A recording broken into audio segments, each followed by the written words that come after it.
I think I know what this is. You see, Stan, as you get older, things that you used to like start looking and sounding like shit. And things that seemed shitty as a child don't seem as shitty. With you, somehow the wires have gotten crossed and everything looks and sounds like shit to you. It's a condition called being a cynical asshole. Oh no. Yes. And there's no known cure, I'm afraid. Everything just seems shitty and everyone starts to seem shitty and everything they say just starts to... It stinks. It stinks. It stinks. Yes, Mr. Sherman, everything stinks.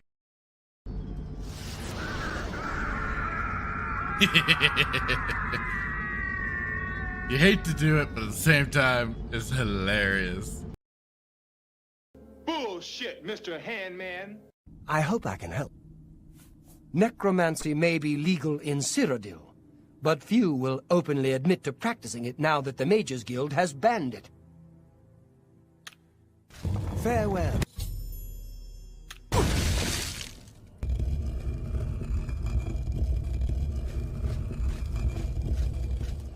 May you rest in peace. Hello and good evening, everyone. Welcome to another edition of Saturday Night Sith, number 28. Quickly approaching that 30 marker.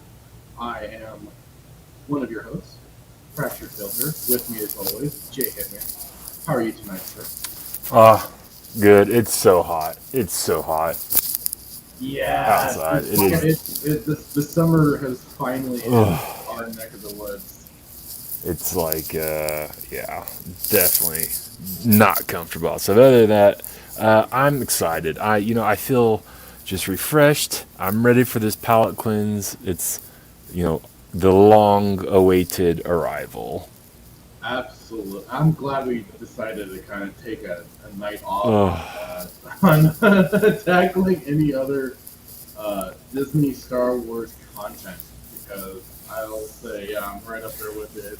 It was definitely needed to kind of take a step back and just kind of go, let's talk about some good, right? Talk about some fun stuff. Not, yeah. It's so. You never thought it'd be as draining as it is, like going in and doing this stuff. But like after freaking, Book of Boba or Book of Manda. That's how we started all this too. Book of Boba Fett. Book of Mando, Book of Boba, and then the Mandalorian, and then Kenobi. So it's like, it's just been so taxing. It's like, I thought, yeah, I could do this. It's fine. Like we shall survive, and it's so. I think I've lost brain cells. I think half of my brain is just like dead. It's just shut off. Yeah. It's like I'm not going to turn back on until you have like a palate cleanse and stop watching this ridiculousness. But I will say this. So Book of Mando, Mando, and then Kenobi, and then back to Mando. Is there any future shows that will rival how bad these shows were? Boom. What a great intro question. Because what do we have? We have the character that is about as entertaining as a rock. Is it Andor? Cassian? Yeah, Cassian Andor. That's the next show. Yeah, this guy. Coming up at the end of, August? Yeah, and then Bad Batch 2. Don't Tell Davioso. Lego Holidays, I'm super excited. Summer vacation? Something Lego. like that, yeah. Something super, super excited for that. Not really. I don't even know how we go about doing this because they've released like 28 different shows. It feels like that aren't even in production right now. Yeah, Some of them might. It seems like at least Andor and Bad Batch season 2 might run concurrent of each other. So it's like, which will we do? I don't know. I think we should put it in the other. We should put this in the hands of the viewers. We should do a poll on Twitter and say, what do you guys want us to watch next? Praying that they don't choose Andor or Lego Star Wars or Bad Batch. Visions. They want us to watch Visions. Like I said, it's Or do we phase this out? Like phase 1 was, dog water, and then we're about to enter phase 2, which is equally going to be like diarrhea, dog water. Well, I just don't know if it's going to match. It's probably not because Andor how bad Kenobi was. I don't know what can match that, considering that's like it's already been discussed to death. Like that's a legacy. Those 3 legacy characters, not just Kenobi, but then Vader and Bail Organa, 4 if you want to, 5, whatever you want to count the Lars family there. It's like, they did everything and anything they could to make all these people look stupid as shit while trying to prop up their OC character don't steal. Reva is like, I mean, they even made their own character of the Grand Inquisitor look stupid as hell. Well, now it gets better though, because I've heard there's talks about. Obviously, we've talked about Kenobi season 2 as a possibility, but then there's been talk, and I don't know if you've seen these tweets about Vader standalone series. I believe I saw that floating around. Yes, and that's a whole nother, like, they came and get, this is so stupid. Like, there's a lot that like I kind of want to talk about, and I'm sure you've got some stuff that you want to talk about. I know we have a general outline of what we want to do tonight, but like this is coming from the people that hired Joby Harold, who didn't know that Obi-Wan knew that Anakin was Vader, and then this Takati Wakiti, whatever this guy is, who did Thor, asked Natalie Portman, it's like, hey, have you ever been in a Star Wars movie? And he forgets that there was a freak. Yeah, he's like, do you want to be in a Star Wars movie? And she's like, I already have been in a Star Wars movie. And then he's like, oh, well, I forgot about those. Yeah, I forgot about those movies. He's like, do you want to do a double take? And I'm like, these are the people that hire these people, and this is what we come up with. Sorry if I butchered his name. Not really. Takiti Wakati, whatever his name. What's his name? Taika Waititi. Oh, I like what I originally said. Sounds like Jawa speak. I mean, yeah. But so yeah, I don't know if welcome Sentinel. I was gonna say welcome. Yeah. Welcome to the show, Sentinel. So, but yeah, like always pumped that you're here, Sentinel. Thank you for joining us, hanging out with us. Much appreciated.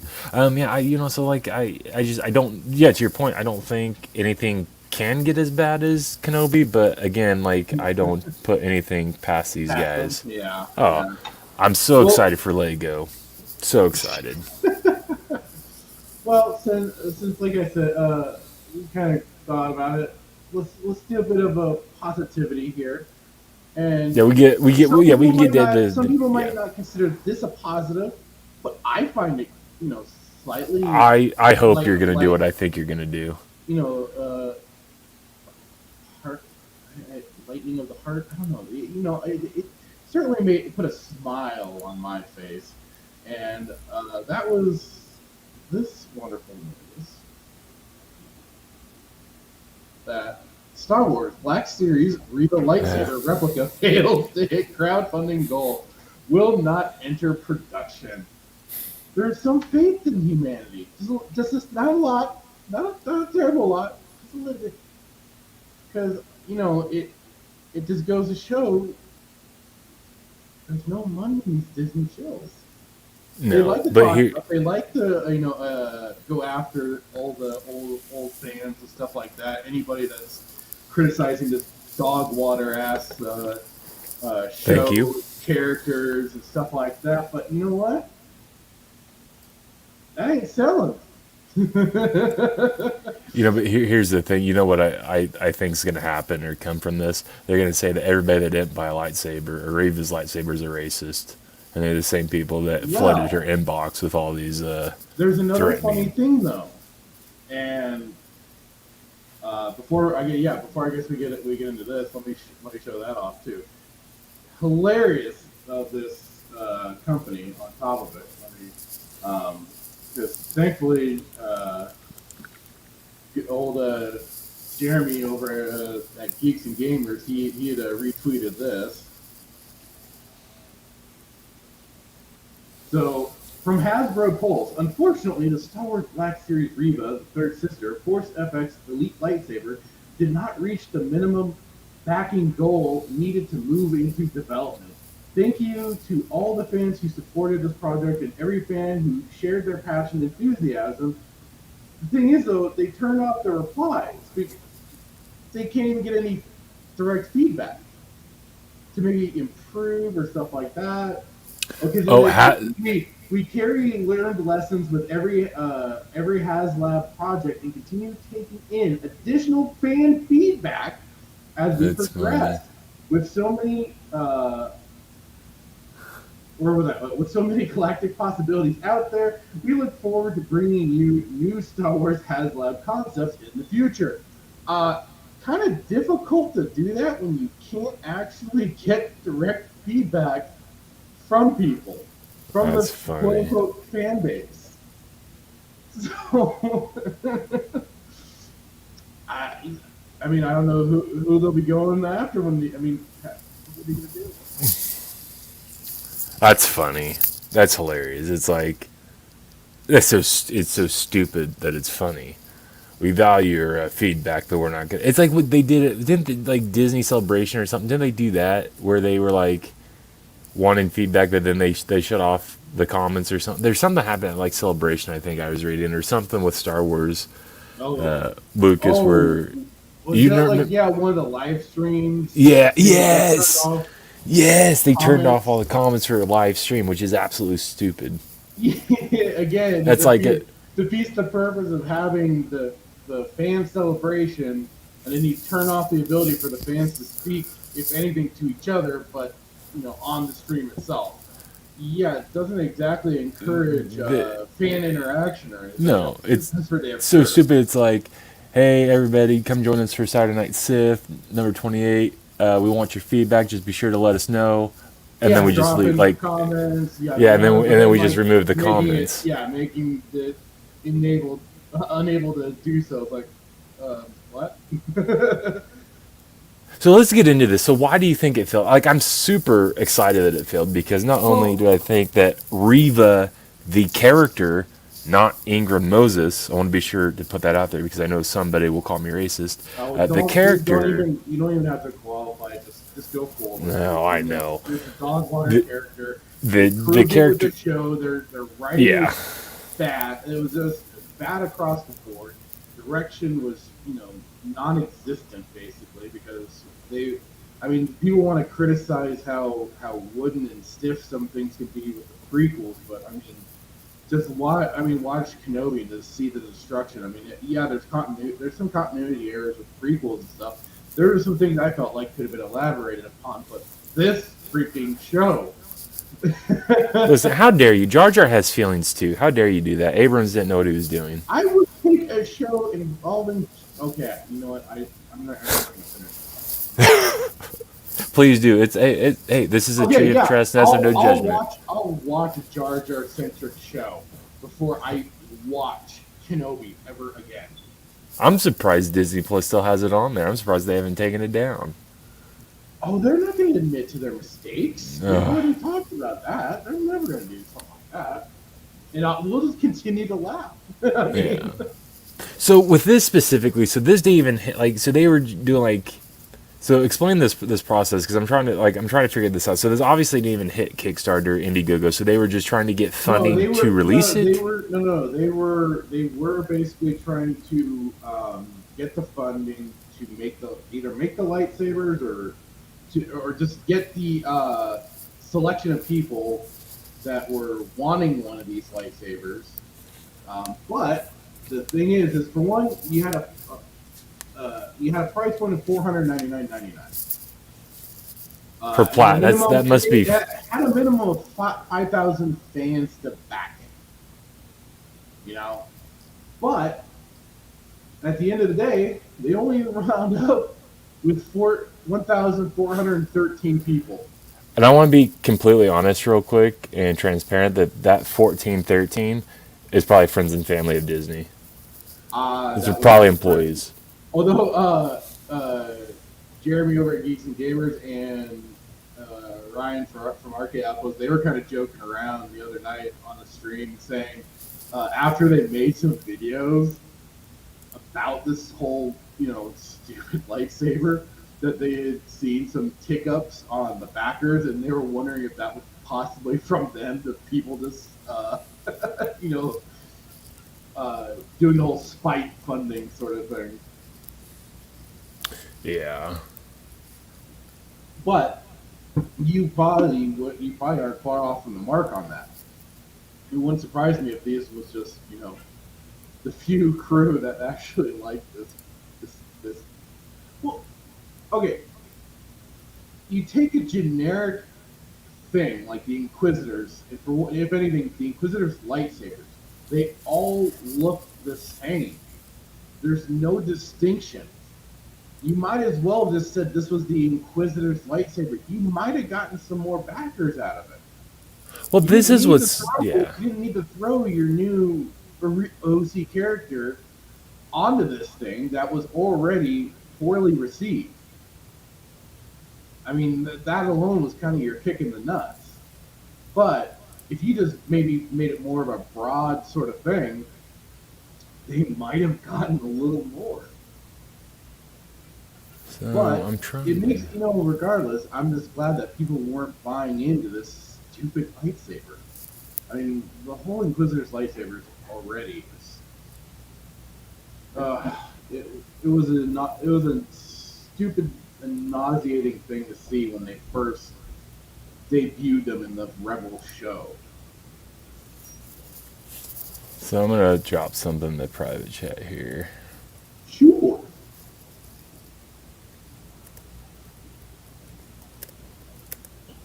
Yeah, I mean, it's just ridiculous.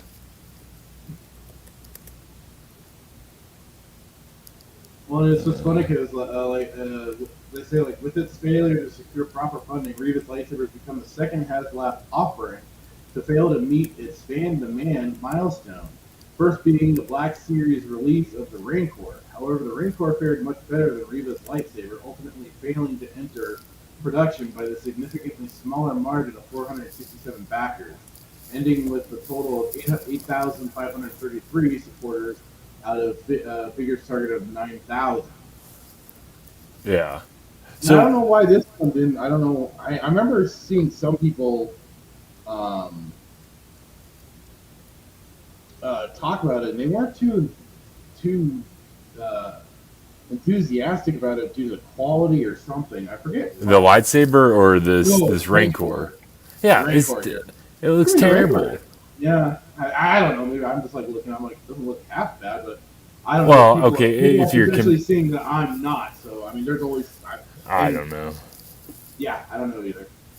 Compared to the lightsaber, it looks immaculate, but I still think I don't know. Probably why it's comparing between the two, and I was like, yeah, I'm seeing. So how much is this thing though? How much is it? I don't is know this? How much? Hang on, they had a. Let's see.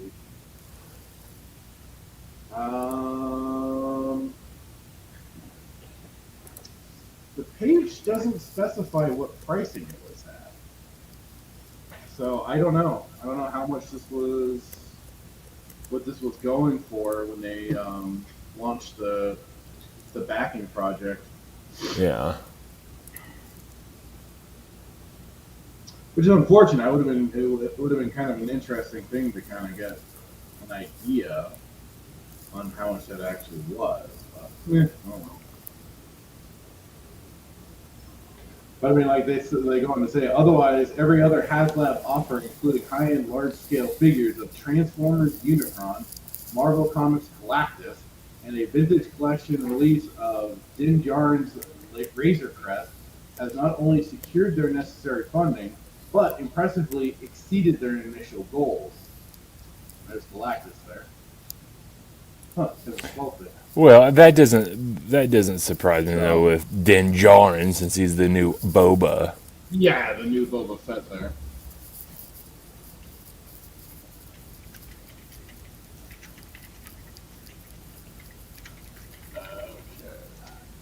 Yeah, I mean, it's just funny that what is on there and is, currently far exceeding their goals. Like what was it? Okay, so they got the new Black Series Obi-Wan Bum Kenobi. Did you just call it Bum Kenobi? Yeah, Bum Kenobi. That's great. This is just doing pre-orders. No backer thing here. I'm sure. I'm gonna bet Dabiasa's all over it.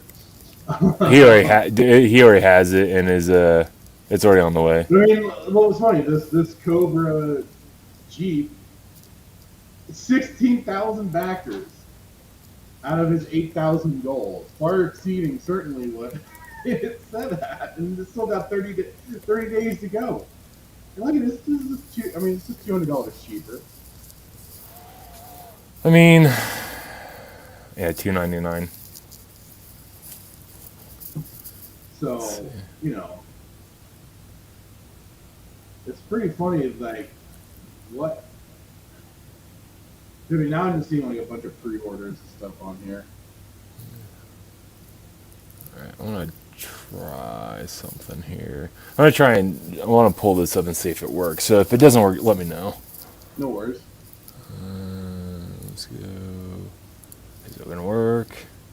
Hey, if you're just trying to share a screen, just hit the share button. Oh, yeah. Work. Let's see. Share screen.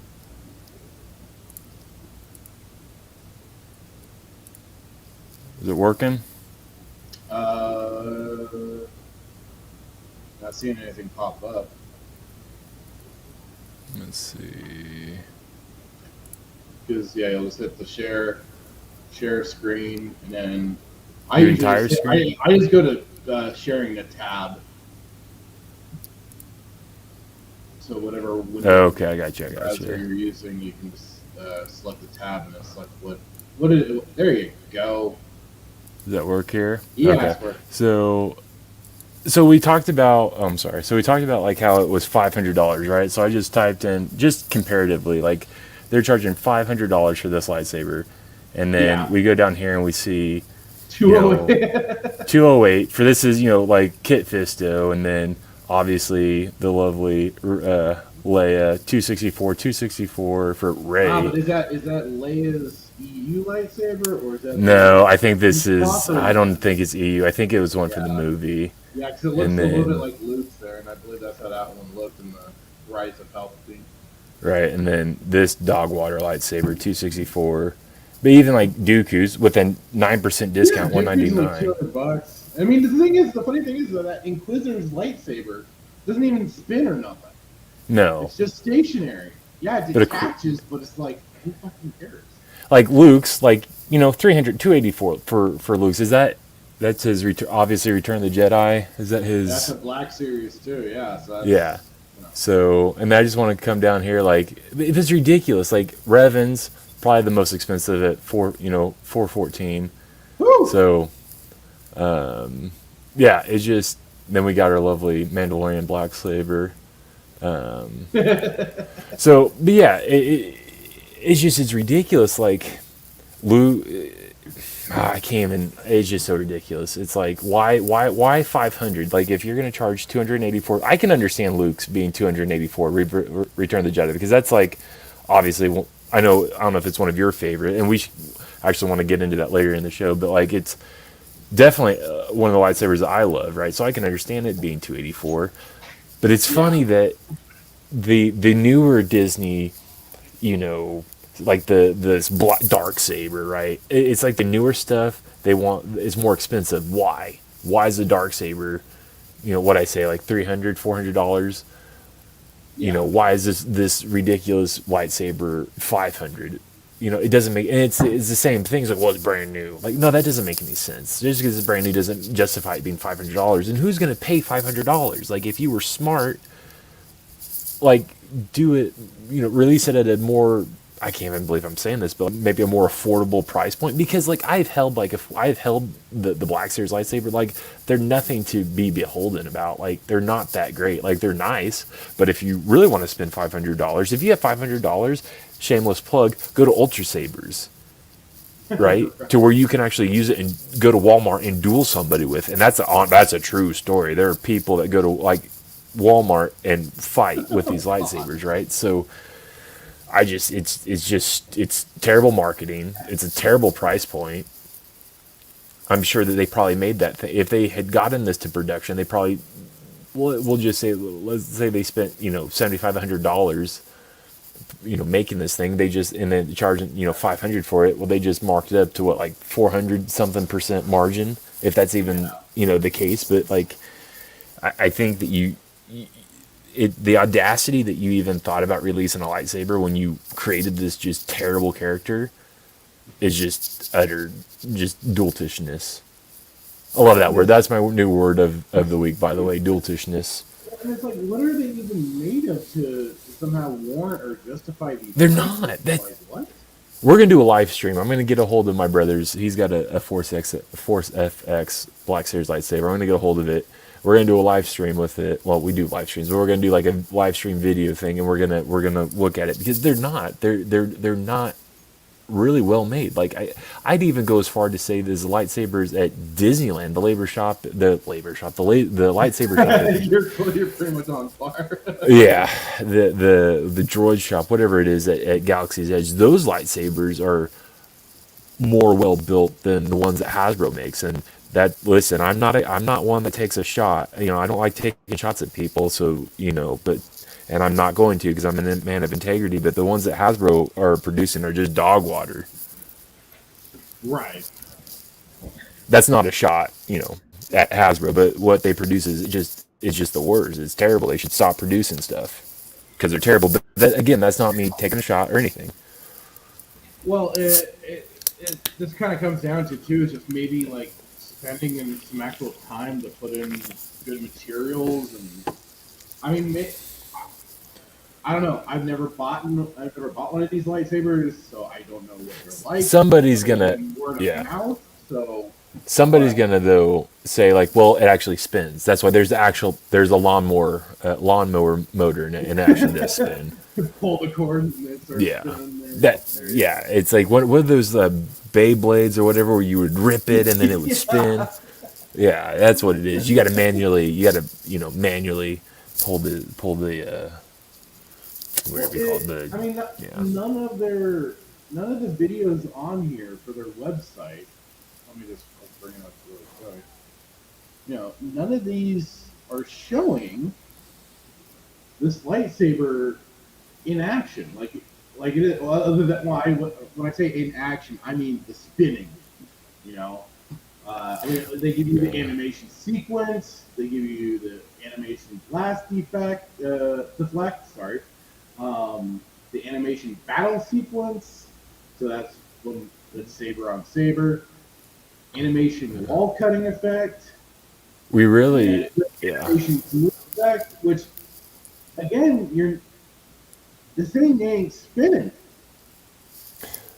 So we really need to get a hold of Filoni, and maybe Filoni can get a hold of Hasbro, but Filoni's just going to be beside himself because I'm looking here. So the Ahsoka Tano lightsaber, which is obviously, you know, Dave Filoni loves her so much, he wants to be her, is $399. And Reva is $500, and we all know that Ahsoka Tano is, you know, the golden child of Filoni's characters. Not my opinion, his. So go fight him, not me. I'm just messing. Don't shoot the messenger. Exactly. But it's so stupid, and even $399. Like, Hasbro. I don't understand their marketing. I don't understand their price points, and I guess you know, if we want to make this a thing, then we could, I guess, better research their margins and whatnot. But it just doesn't make any sense. Like, you know, $500 for a lightsaber that was held by a dog water character. Like, I'm not gonna do it. Like, No, neither am I. I'm frugal. I would have a hard time spending $284 on Luke's lightsaber, and I really like Luke's lightsaber. I'm definitely not going to spend $278 on a dark saber with a 7% discount. You can go suck a fart. Love Revan to death, not paying $414. So I think that there a lot of mistakes were made. I think they should never have made her character in the first place. I mean, but is what it is. And they should never have made a lightsaber. And it's just, they're the laughing stock right now. It's a laughing stock. Disney and Hasbro. Because they're probably in bed together. Obviously, they're in bed together. Again, not my opinion. They've cut their deals and everything. For sure. But I sit here. They were trying to. I sit here and I just think, like, what would persuade you? So you got so much backlash, and this is just me, the logic in me. Like, I'm very logical, right? So you had so much backlash from this character. Not everybody, but I'm going to say a lot of people came out. Everybody and their grandmother came out and said that this was just a terrible character. The writing was atrocious, you know. And then you decide to just power through this without owning up to, you know, your mistakes, and then you want to just end her like in just the worst way. I mean, I'm glad that they ended her, but it's like that was just the dumbest way ever. You might as well just killed her off. You know, you essentially probably did, that was but the original plan, but for sure, like, oh no, we can't kill her. Anyways, so but then you decide to make a lightsaber, her lightsaber, and like, well, it wasn't. Well, it's not exclusively her lightsaber; it's a lightsaber of the Inquisitor. Okay, but why'd you name it Reva's lightsaber, guy? Like, that's not smart. no. So I just don't understand why you do that. It's just the audacity, like, terrible character that failed, and you're gonna try to make a lightsaber, get backing to make a lightsaber. Like, you know, good on them for, I guess, pulling out, because it just they would have spent a lot of money making those lightsabers. $500 for why? Like, why? You literally it's probably made in China for $25, and you're charging $500. So again, you're as shyster as Disney, if not the same, if not more. You're shyster. Yeah. Super glad that they failed. I would have been pissed. I would have razed the city to the ground if it went to production. Maybe not the city. I would have razed my house to the ground. It just would have been more just kind of like, well, that was disappointing. This stupid lightsaber actually got funding. If the lightsaber got funding, more disappointing than anything. No, here's the thing, and I'm thankfully it didn't. Not as cynical as you, and I'm not calling you cynical, but you are cynical. Oh, but I'm not calling you that. If it would have gone to production, if they would have got the funding, I would have assumed that Disney would have been backing it. They would have fronted the bill to get this into production. They are basically backing it because they have the licensing to use all the naming and stuff like that. Because if they didn't have Disney's backing, they would have been calling it like something else entirely. They would have been like kind of alluding to the Inquisitors in some way with a different name and all that. They could have still made it look exactly like it does, but it's gone under a different name. Like, if you've seen any of those, what they call like hot toys and stuff like that, that are basically made over in China and everything from these different companies, they'll make 1/6 scale action figures that are like they've made the character from the Arrow show. Oh yeah, Oliver Queen. Yeah, thank you. And even like Green Goblin and stuff like that. But they changed the names just enough to skirt around not having the licensing to give it the proper name. So I mean, yeah. When you see it's got the name Inquisitor Reva, yeah, absolutely. Disney was they leased out their licensing or whatever to Hasbro for them to, and like it was like I showed, they're making the Kenobi, the Obi-Wan Kenobi version of him, the Jabim outfit as they're calling it, the toy. So yeah, they've licensed them out. They probably struck some sort of deal where they get a cut of the end. Disney gets the cut from Hasbro. Yeah, Disney gets the end of the day cut from profits or whatever is made.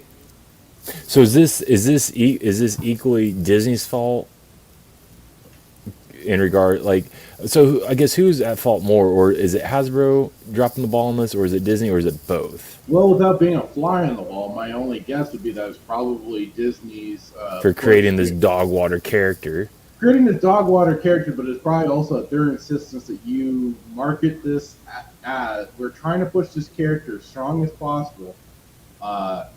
So if you want to be able to make this lightsaber and everything, you have to market it as Reva's lightsaber, not Inquisitor or second sister, third brother, whatever the crap. It has to be Reva. I wish we had Davias on the show. So let me ask you this: so if they had marketed it as just the third sister or the Inquisitor lightsaber, do you think it would have reached the backing it needed? Or is it because they put Reva? It might have been like like they pointed out about the Rancor. It might have gotten a little further along. But you don't think it would have got the 5,000 needed? No, because everybody. Well, I should rephrase it. Every sane individual that looks at that thing goes, "No, that's a stupid freaking lightsaber. Why would I want that?" But it separates. It can. There is basically a dual lightsaber. Yeah, but it still has the goofy, the taint of the whole helicopter lightsaber. But you can fly with it though. Stuff like that. So, but you can fly. Looked upon favorably. That's to sane people. Listen, you can fly with it no different than Superman can fly. Like it has the same abilities. Like you can fly with it. So like, why wouldn't you buy it?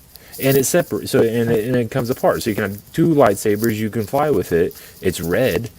Like, why wouldn't you buy it?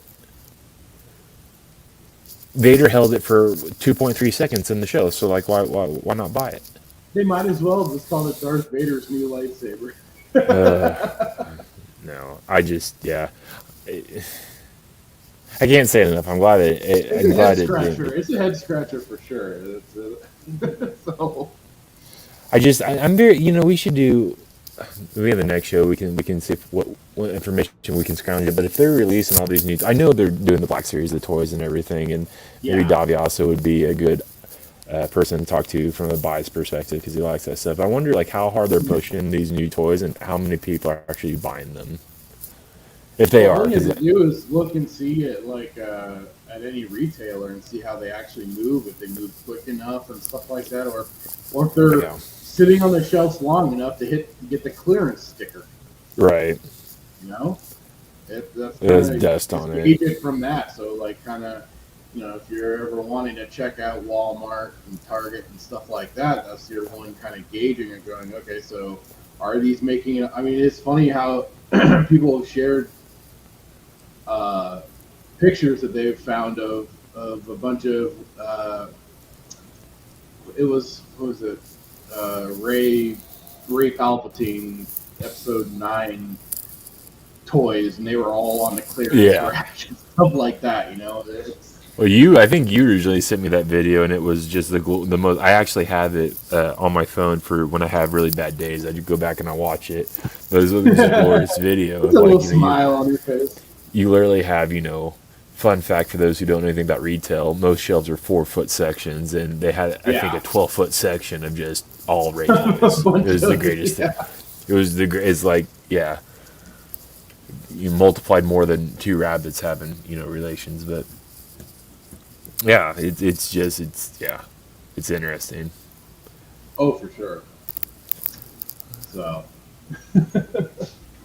I don't think so. I wonder if they're going to try. Do you think they'll try it again, or do you think they'll just be done with it? No, I mean, it seems like they drop projects and move on. If it didn't prove successful, then they're not going to beat people too over the head with this. They're just going to move on to whatever they can they can get their money off of. So I wonder if like they're it gonna is. do. So like it is. That's why they probably have like the Kenobi figure and stuff like that. And also on there they have a Darth Vader figure. So here's Obi-Wan Kenobi. Further down, we got Darth Vader for pre-orders, and this is more of like a old school looking box thing, like that. Kind of like how we see Open Airlock hitting me with his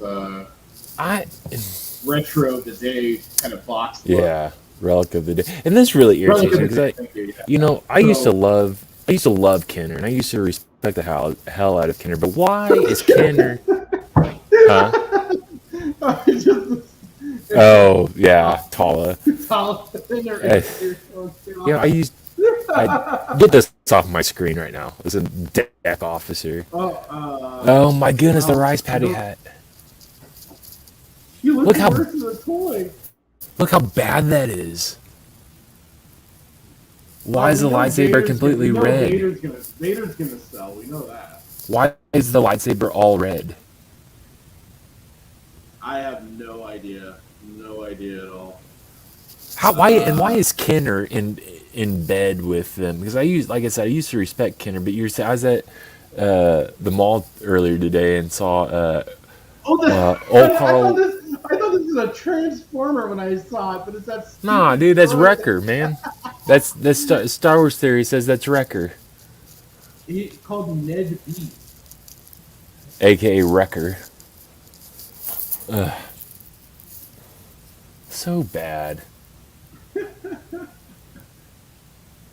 R2 SHW.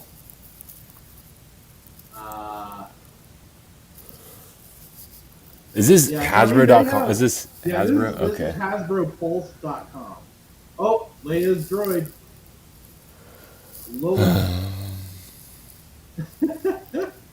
Well, go down the bestseller. Go to the bestsellers. I want to know what the bestsellers are. Thought they had it. Yeah. Oh, George Lucas. In the Stormtrooper outfit. Dad's what? Set, apparently. And Star Wars Vintage Collection, Republic Trooper, Old Republic. Oops. Oh well. Huh? I'd pay $26 for that toy. Ooh, 3 stars. Not good. No, but look at it. Look how it's expanded universe. Oh yeah. But yeah, I mean they're getting they may not have made their money off of Reva, but yeah. They're So making their money off of the other figures. So if the lightsaber failed, will they do it? Will Reva get her show? Reva get her show? I'm pretty sure she's already going to get her show. I think she will, but I don't know. I'll be time, right? there'll be 29 projects in the works now. That's an exaggeration, but like I said, I need to go back and count how many shows we were talking about that they're doing. At least 12 to 13, if not 14. I mean, that was a full page that we were going off of. Vintage collection greater than Black Series, says Sentinel. Hasbro needs to remind themselves what sells and what doesn't. 100%. Yeah. Well, I mean, the funny thing, don't they include vintage characters with the Black Series stuff too? So, yeah. I don't know. I'd be more of a vintage sells guy. his legacy scale, which is 3.75 inch figures, and vehicle scale. Yeah, I believe you were talking about that last time when we were laughing at the lightsaber before it was like 2 days away at that point. There. Yeah, I think we've expended that one. Yeah. Well, again, we're keeping with positivity, right? Positivity. This, I'd say, is another a big positive. Boom. Rippaverse. ISOM #1. It has hit 2.2 million, which is insane for any of these indie projects. And it's kind of funny because I was watching a live stream with Eric DeJoy and Ethan Van Sciver, and Van Sciver was saying, this will probably end up hitting 3 million, and with 69 days to go, it's gotta hit. It's gotta hit 3. Yeah. Oh, I do. Yeah, and I do too, Sentinel. I hope it hits 3 million. I hope it goes. Like I said on Twitter, it's like the sky's the limit, man. It can only just keep going higher with this amount of time that they still have to go. And I mean, look at this. His campaign goal was 100,000. He made that within the first hour. If you were, I was like watching this on Twitter and stuff. Like, it was insane how quickly they were popping off, especially like once they got some of the early technical stuff figured out. I'll admit, like, I was trying to get on there. I was trying to put in my purchase and everything. I was getting a little frustrated. You heard my rant. My brother got about it. I was a little frustrated. I was a little pissed off. So I'm like, I had to kind of also, for one, vent that out, and then PSA. Take a step back and go, you know what? They were already doing their best to test this for the kind of impact for crashes and stuff like that. Like, no, you can only test for so much until you actually experience it. And for the most part, they ended up getting stuff cleared up relatively quick for a project like this. And like it is, Eric himself was saying, he was involved with kicking everyone's ass to make sure it was moving along. And they did. And so, just that alone was hit within the first hour. And then, following it within the first day, they'd hit 1 million for this whole project. And this is just coming off of, this is the thing. He hasn't spent a dime on advertising, on PR or whatever, however you want to equate it. And that's a lot of times what companies now, not just comics, video games, that's where a lot of their money sinks into, is all the PR press and all the advertising, all the stuff they send out. When he's got a guy that has a YouTube channel, does the commentary on the Blaze, and he does music, but he's just cultivated this audience organically, and then just from having friends out there on the sphere, boom, this exploded like nothing else. And it's definitely a big. I'd say definitely a big net positive in the idea of hopefully lighting the fire under a lot more people's backsides and going independent and going and trying to build or create their own books or whatever, because it's just kind of proof that with the old American mentality, you can go out there and create and make it. And that's at least certainly what I've taken from some of this. Yeah. And and this is just from word of mouth. Yeah. This is kind of blowing up. And I was certainly really curious to see what he was going to do. With, in regards to what? Be like what kind of what he meant exactly when he said he was kind of combining not only having a storefront, but also kind of doing the Indiegogo Kickstarter campaign. Yeah. Deal. Like he said, the whole idea, the whole purpose of the Indiegogo mentality thing was that it's very transparent. You see how many people are backing it. You see where the revenue's at, how many backers there are, just exactly how much how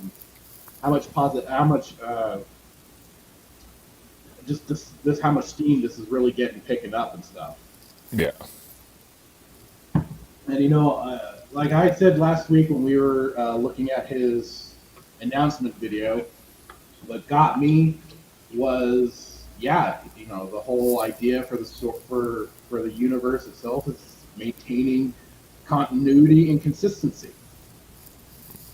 That was definitely, you know, the biggest thing. But then, you know, there was something I got reminded about is that, you know, he sunk like, I don't know if it was $20,000 or like $200,000 of his own money to build this company.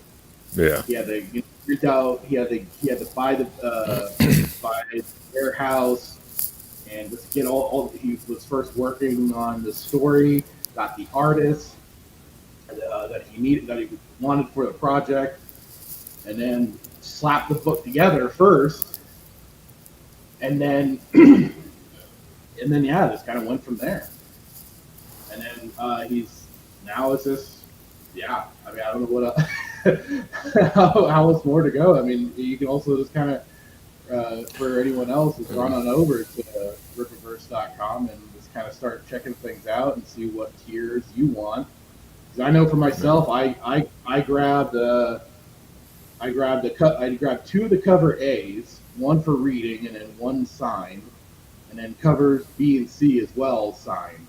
So I certainly sunk some chunk of change in this, but I look at it as it's like its own little investment into something. Hopefully, and like join it with everybody else, just encouraging the flame. To hopefully this will really build into something, you know, new to go against the big two of DC and Marvel, because, you know, more competition is the best thing to hope maybe spark better creativity or to kind of get their heads out of their own asses to stop pulling the shit that they're doing, because he's solely independent.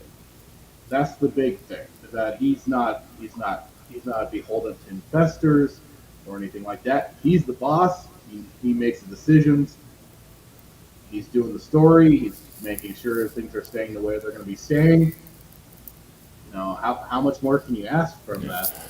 I think, you know, only time will tell. And, like, you know, I don't know. So I guess I didn't know as much as I did when we were talking last show. Like, I didn't know as much now as I did back, you know, last week. But, like, so if he's, I don't know. There's a couple issues that I have with questions too. Yeah, and well, the couple issues I have with this is, one, I don't agree with his price points. Like, I don't know the guy personally, but I think his price points are a little shystery. And I'm just gonna lay. Yeah, I do, because this thing. Okay. So think about this. You've got a 96-page book, and this is just a full book. This isn't involving any kind of adverts and stuff like that. Because what, your regular comic would be maybe 15 pages of actual story. I mean, you're getting a full. Comics are usually 20 to 30. They range from 20 to 32 pages, something like that, depending on the story. But is that including also the amount of pages for advertisements? No, I don't know. Or is that? I'm just curious. So I've got my comics here. So, well, let me get one here. So,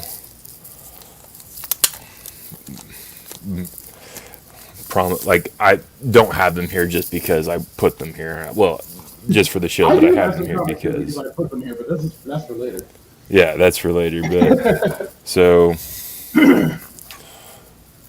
like, okay, so this issue is like, so this is DC Batman 125, which was started Chip Zdarsky's run. So I'm gonna go back here and count the amount of pages minus the ad pages.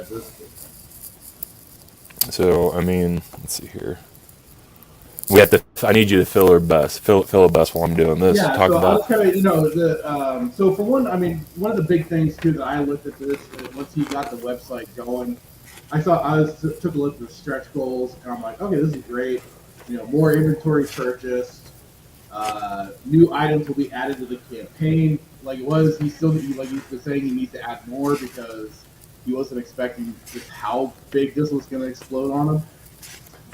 But you know, what's funny is apparently people got upset at him for this one, of telling people, you know, if we hit this amount, we're going to be buying a cargo van for these orders.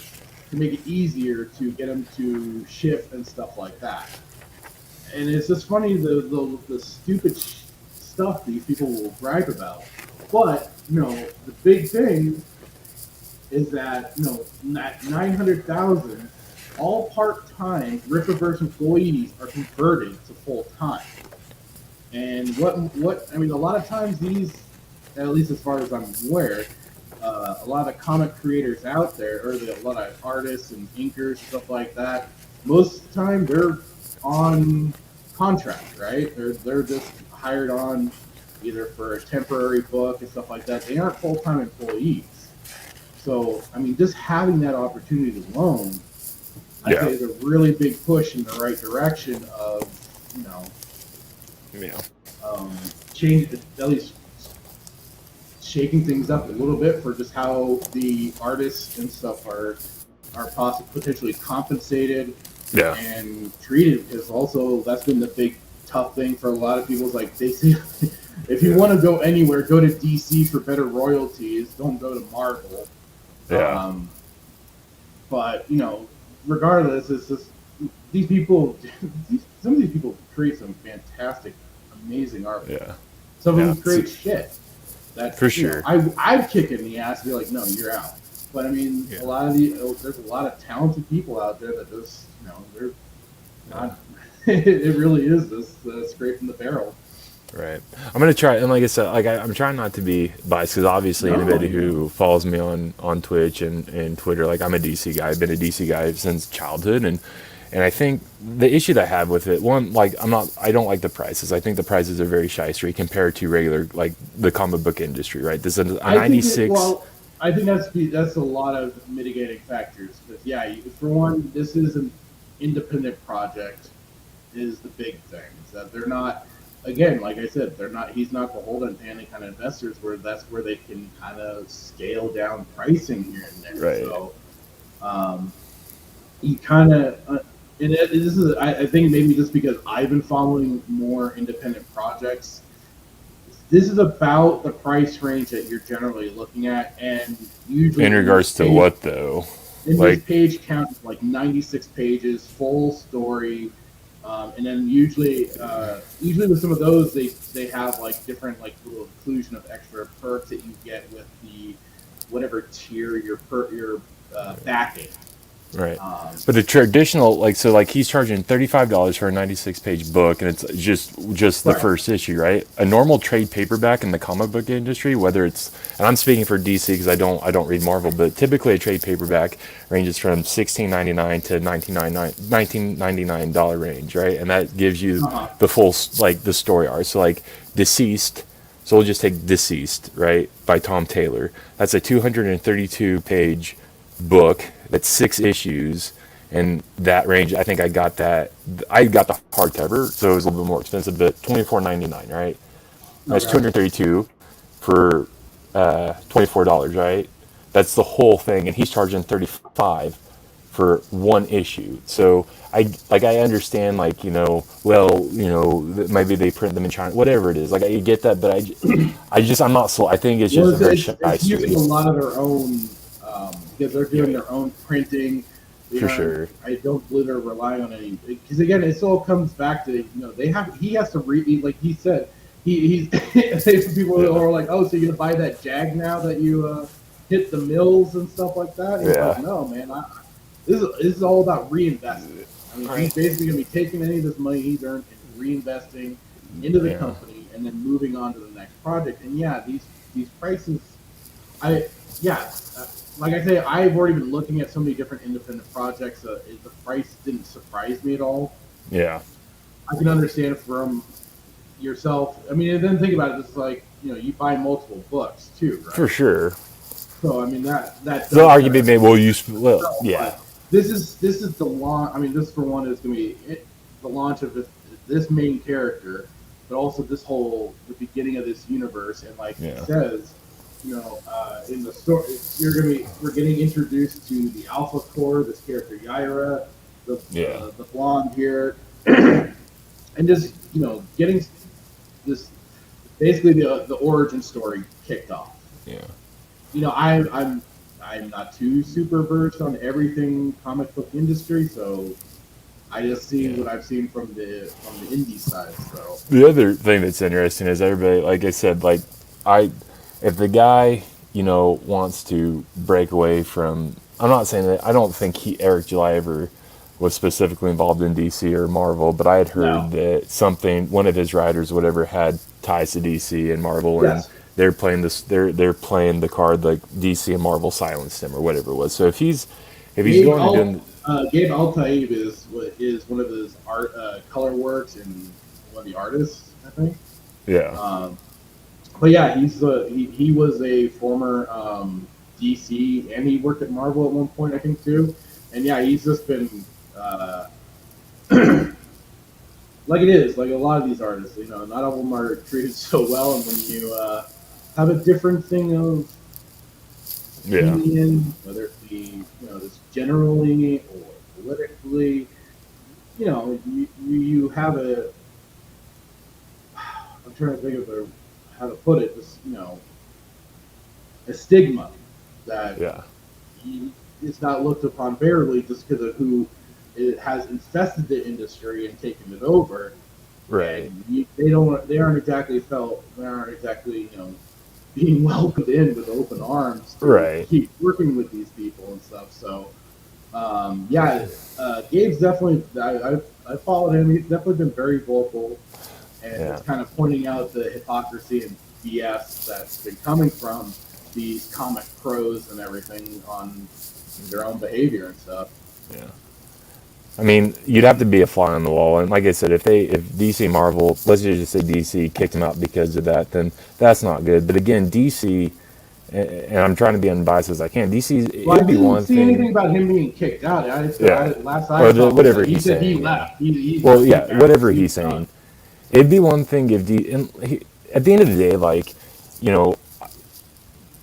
I want to say and wish this guy the best. Like if he's genuinely doing something, if he's genuinely doing this company because he wants to, pursue creative freedom, and and he's don't want his own book too. If that's what he wants to do, then good on him. But I guess my whole thing is, I'm a DC guy because, I love DC. I love the stories. I love what comic books are all about, escapism and everything. And has DC produced comic? I'm not going to say DC has because the writers are what write the stories. So have there been writers that have written stories that go against my beliefs and my faith? Absolutely, right. And I make that choice whether to read those or not. I think it would be one thing if DC was allowing all these writers to write if every single comic going forward that DC released went against my beliefs and my faith and all that, then I would stop reading comics, right? But it's not, and they're not. I mean, there's good comics that are being released, and there's bad comics that are being released. I'll give the example of this. So there's a guy named Donny Cates. Everybody loves Donny Cates. Donny Cates, not everybody, but Donny Cates is a very famous writer who writes for Marvel. I think he's doing the current Hulk run. He's done Venom. I bought a comic the other day. It was crossover number 1, and I read it, and unbeknownst to me, like I was reading it, and I didn't really. I don't know. I wasn't really feeling it, but I found out that this dude is a cult leader. He's a Satanist, right? So me being a Christian, I'm going to choose not to read his stuff, right? So the point I'm trying to make is like, I don't want people I feel like there's some people that hate DC because DC releases these comics that are contrary to their beliefs, and I think that you can disagree with the writer, but to paint DC or Marvel as you know what I mean? And I understand that they're the two big conglomerates and because they've been around the longest, but I'm struggling trying to get my point across. The thing is that they were just making the stories for the sake of making stories. I can understand where you're coming from, but if it wasn't for the fact too that they all seem to be pushing all the same ideological agendas and stuff like that. I mean, that's how they've been. I can't speak for Marvel because I don't. Swapping characters. No, I'm even talking about DC. I mean, Jesus, look what they've done to Tim Drake and. But that's the writer. The company as a whole, though. I mean, they're also pushing for this. And those writers agree with it. The writers are the ones that are doing the story. like the editors are, you have to get that story past the editors, so the editors are, you know, have a play in it too, but the writers are the ones that are writing this. I think that they're not all complicit in it, though. Look, no, I mean, fair, but like I said, DC as the whole, like, they can't, like, in my opinion, like, they can't, like, it's like you one bad cop bribe somebody on a speeding ticket, and then but now you hate all cops because of this one bad, you know what I mean? It's so I think, I don't know, I think maybe I am biased because I've loved DC since I was a kid, but I don't know. You still have very, I'll say you have very rose-tinted glasses when it comes to looking at DC. I'm not being mean or anything. No, yeah. You at least still have a good perspective because you haven't maybe gone down a certain rabbit hole. I think that's for sure. Stuff. I think that's fair to say because I choose not to read some of those stories that go against my beliefs or my faith or whatnot, and so maybe that's why I have that rose tinted. Some people too. This has just been, you know, they're just tired of supporting these companies that they view as, you know, hating them for their beliefs, for their right, stuff like that. That's what like these people like Eric July here, that Umbrella guy, Razor Fist. I mean, they've all decided to step away from these industries entirely, and been like, fine, fuck you. Yeah. We'll create. I mean, I meant to send it to you. Razor Fist with the video. You know, stop trying to be the culture, or was it?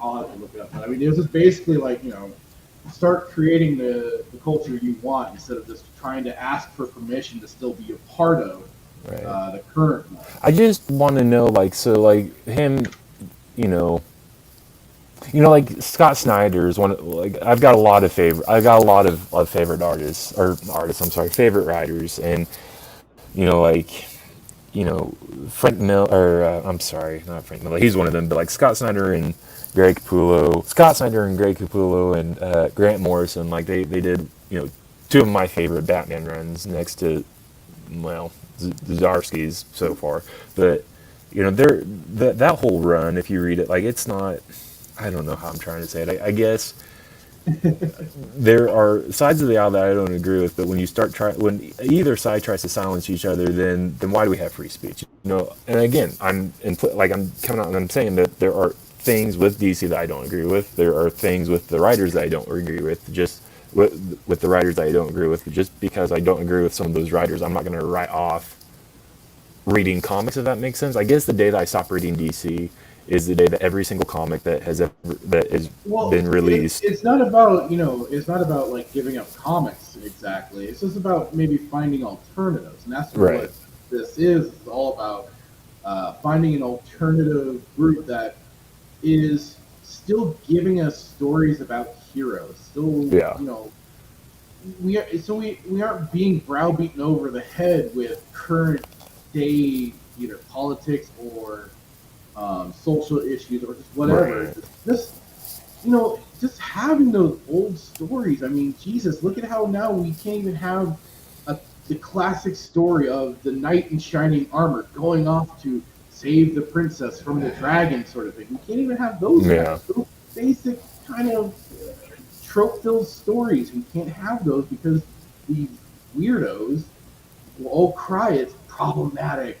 I think you can find them, but to your point, everybody cries about it, or certain people cry about it. It's also this kind of comes down to not worrying about these people that are crying about it, giving them the finger, and continuing just to make the stories instead of letting these people get in your way. That's kind of like what the Razor Fist videos. Don't cry about the culture, become the culture.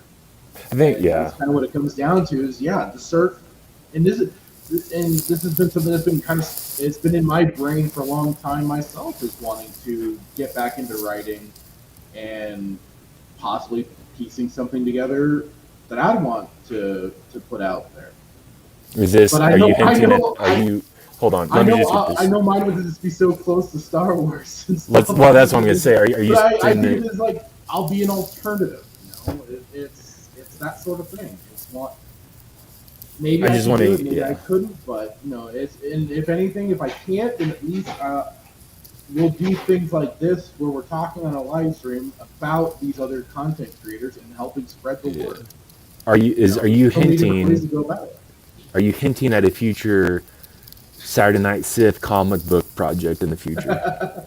I would definitely. I'd probably end up writing it like a book, but after seeing all these guys and doing the comics, that's how. And this is kind of like to Rippa's point. He said, comics are a visual medium. Yeah. That's why it's so ridiculous that you have when they try and adapt it to film and stuff, that they make these ridiculous ass choices of either race swapping, gender swapping, whatever. Yeah. You have a visual. It's a visual medium. You already have the characters that are well defined, well described, and presented on paper. Yeah. So why aren't you just doing that? And that's certainly the way I look. I've seen it is that how better a way to really canonize the look and feel of your characters than through a comic book. So it's definitely had me change my view of where I want to take things if I decide to really do this. For sure. I think, yeah. Like I said, I mean, I haven't bought one, so I guess when you get yours, you can read it. I'm looking forward to it. Yeah, I mean, not that I don't want to support the guy, but there's just some stuff I have. I got to wrestle with before I drop it. You've just been very much with your team, so to speak. Yeah. But again, you said something interesting, and I genuinely say this. If this guy is being 100% transparent and he's not lying, right? He's being true and honest and says that he wants to do it because, DC did try to silence him or whatever it is. If he's doing this because the Gabe guy. Yeah. If this and then this Eric too, if he's doing this to genuinely, make a wholesome comic, then good on him. I don't know wholesome, but I mean, I'll say more to the traditional superhero comic book. Yeah, then I wish him all the best. But if this is, if he's not being transparent with it and he's just wanting to do this because, something happened if there's more to be told with the story in regards to whatever happened with this Gabe guy in DC and him doing, like, whatever it is, like, if it turns out to be wholesome and honest, then I think maybe I'll later down the road, I'll buy a comic book. Yeah, and you know what? All I can really say then is that you just have to kind of, if you wanted to, do further research, look into it more if you want. But the point I want to make is wait till this. He's supposed to be. They're going to start shipping books next month. Yeah. So as soon as August kicks in, they're going to be starting to ship out books to the backers. So the thing though with already.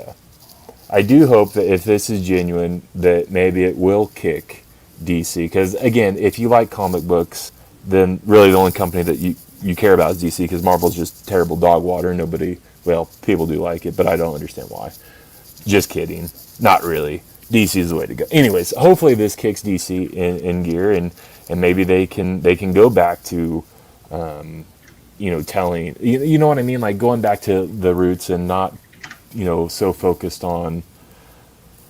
I don't know. I don't know if DC as a whole is focused on. There is a political agenda. I mean, there is. Like, let's just be honest. Like, people, like, there's certain writers that want to write about certain things, and just because I guess DC lets it go through, I guess the argument can be made. Well, if you're allowing a writer to write whatever they want to write about, then that's been part of people's problems, and this is what Eric Jeudy talked about.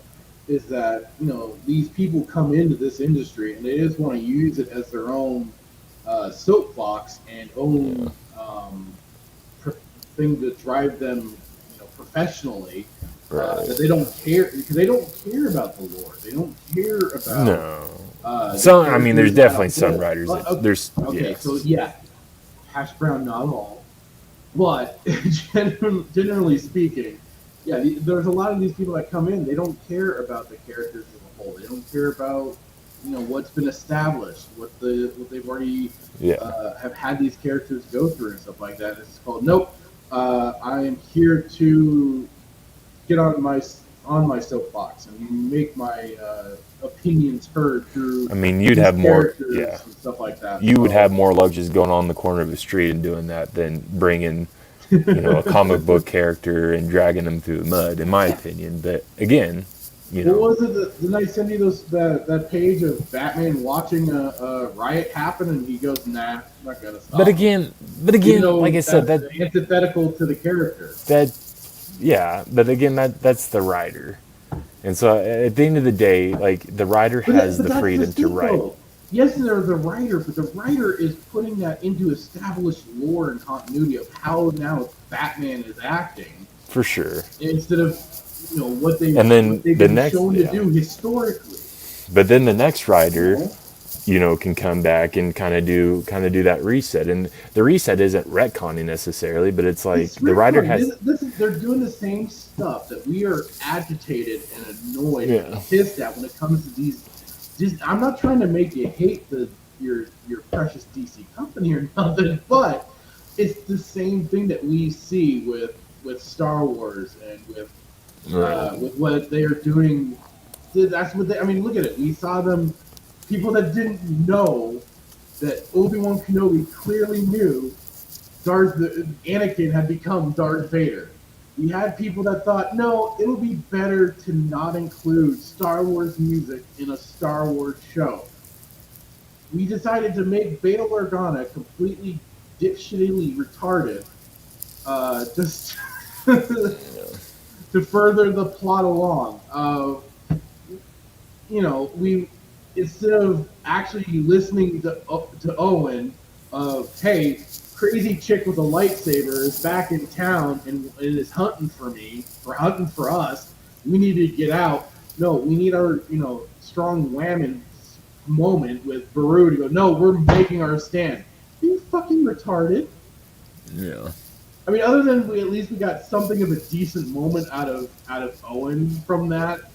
Look at what the lead up was. What they've been doing to destroy the continuity and lore between these, and what's already been established. How this breaks everything going forward. Yeah. It's a lot of the same stuff, and they've had too big of an out with these comics. And I'm not just saying DC. I'm saying DC, Marvel. God, what was it? There's Image Comics. There's all these Dark Horse. All these. They've had these outs, basically, with either like universal restarts, reboots, and whatever new with these whole new writers and stuff like that. That's like I've said. That's what I said in the last stream. I mean, yeah, they've had resets. It was my aggravation with this industry as a whole, and why I went to manga, because it was. The one brainchild behind it. They either the artist was the writer plus artist, or there's an artist and a writer, and they had their story to tell. They told it, boom, and then they were done. I can't read manga though, because I'm dyslexic, and every manga book that I've tried to read, I get. I've started at the end of the book, and it made no sense. All the characters are dead, so I don't know what to tell you. That's why I stick with comics. I'm a right to left guy. They don't have it out unless it's called, they're gonna insert some bullshit Deus Ex Machina, or their out is basically abruptly ending the series due to cancellation or whatever. It doesn't matter. But the thing is, they have a story to tell. They don't have a legitimate out like multiverse and new timeline dimensions and yada yada yada. Let's see. I mean, there's crisis events and the multiverse. Right. All that stuff. So. The other thing that I want to talk about, I saw this tweet, and I don't know, maybe it's not worth bringing it up, but I want to, let me see here. What? No, wrong one. Try to invite somebody. I don't want to invite them. Let's see. What? Why can't I do Discord? Oh, can I do Discord? I don't know if this is going to work. This may not work. Let's see it. I don't know. Tell me if you can see it. Can you see it? Yeah, I can see it. Okay. So this tweet was very interesting. So Cryptic Comics said, in just 3 days, the Rippaverse ISOM has now surpassed the entire 3-day total of Keanu Reeves' Berserker. So what's interesting here is, let's see if we can, if it'll let me go to this one. Nope, I don't want to do. Hold on. Darn it. I'll go into the Discord. Yeah, do it, because I don't know if it worked, but the other issue I have with this, are you going to pull it and see if you can pull it? Yeah, I'm going to pull it up. Okay. I tried. I failed. I'm still learning how to screen share. I don't feel bad because OG struggled one show with Tim, I think, so it's fine. So you want to bring up the tweet? I want to bring up the Kickstarter because I want to compare. This was kind of one of the issues that I had with it. Let's see. So yeah, just to kind of get it a little more closer up, in just 3 days, the Rippaverse ISOM #1 has now surpassed the entire 30-day total. Keanu, thanks for bringing this up. This was something I wanted to bring up too. 30-day Keanu Reeves Berserker Kickstarter. So, and this is what, a couple days ago. This is. The thing is, yeah. Because now it's at 2.2 million. But Berserker. So I'll bring up that other link.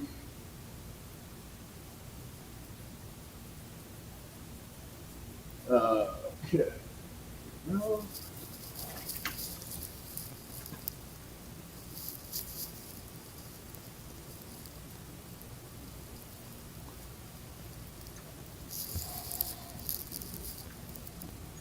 Pledge $50 or more if you want to. Berserker volume. So this one. So this is the Kickstarter. So the other issue that I had with it. So like his Kickstarter, all of his price points were. I mean, you wouldn't find anything under. I mean, it was $35. It starts at 50. Yeah. And then you got 75, 99, 125, 325. Ooh, that's all the different hardcovers. Yeah. So keep scrolling here. 45 or more for the soft cover. Yeah. 85, 105, 250, 350. 1,000. Woo!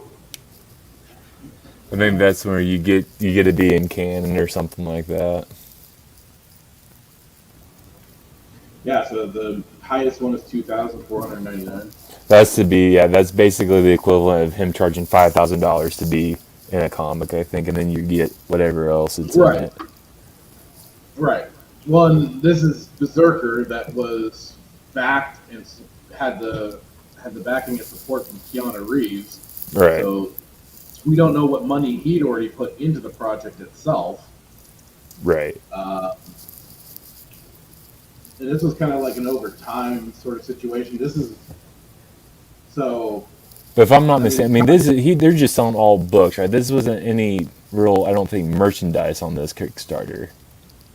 Not from as far as I can see. It's just nothing but buzz.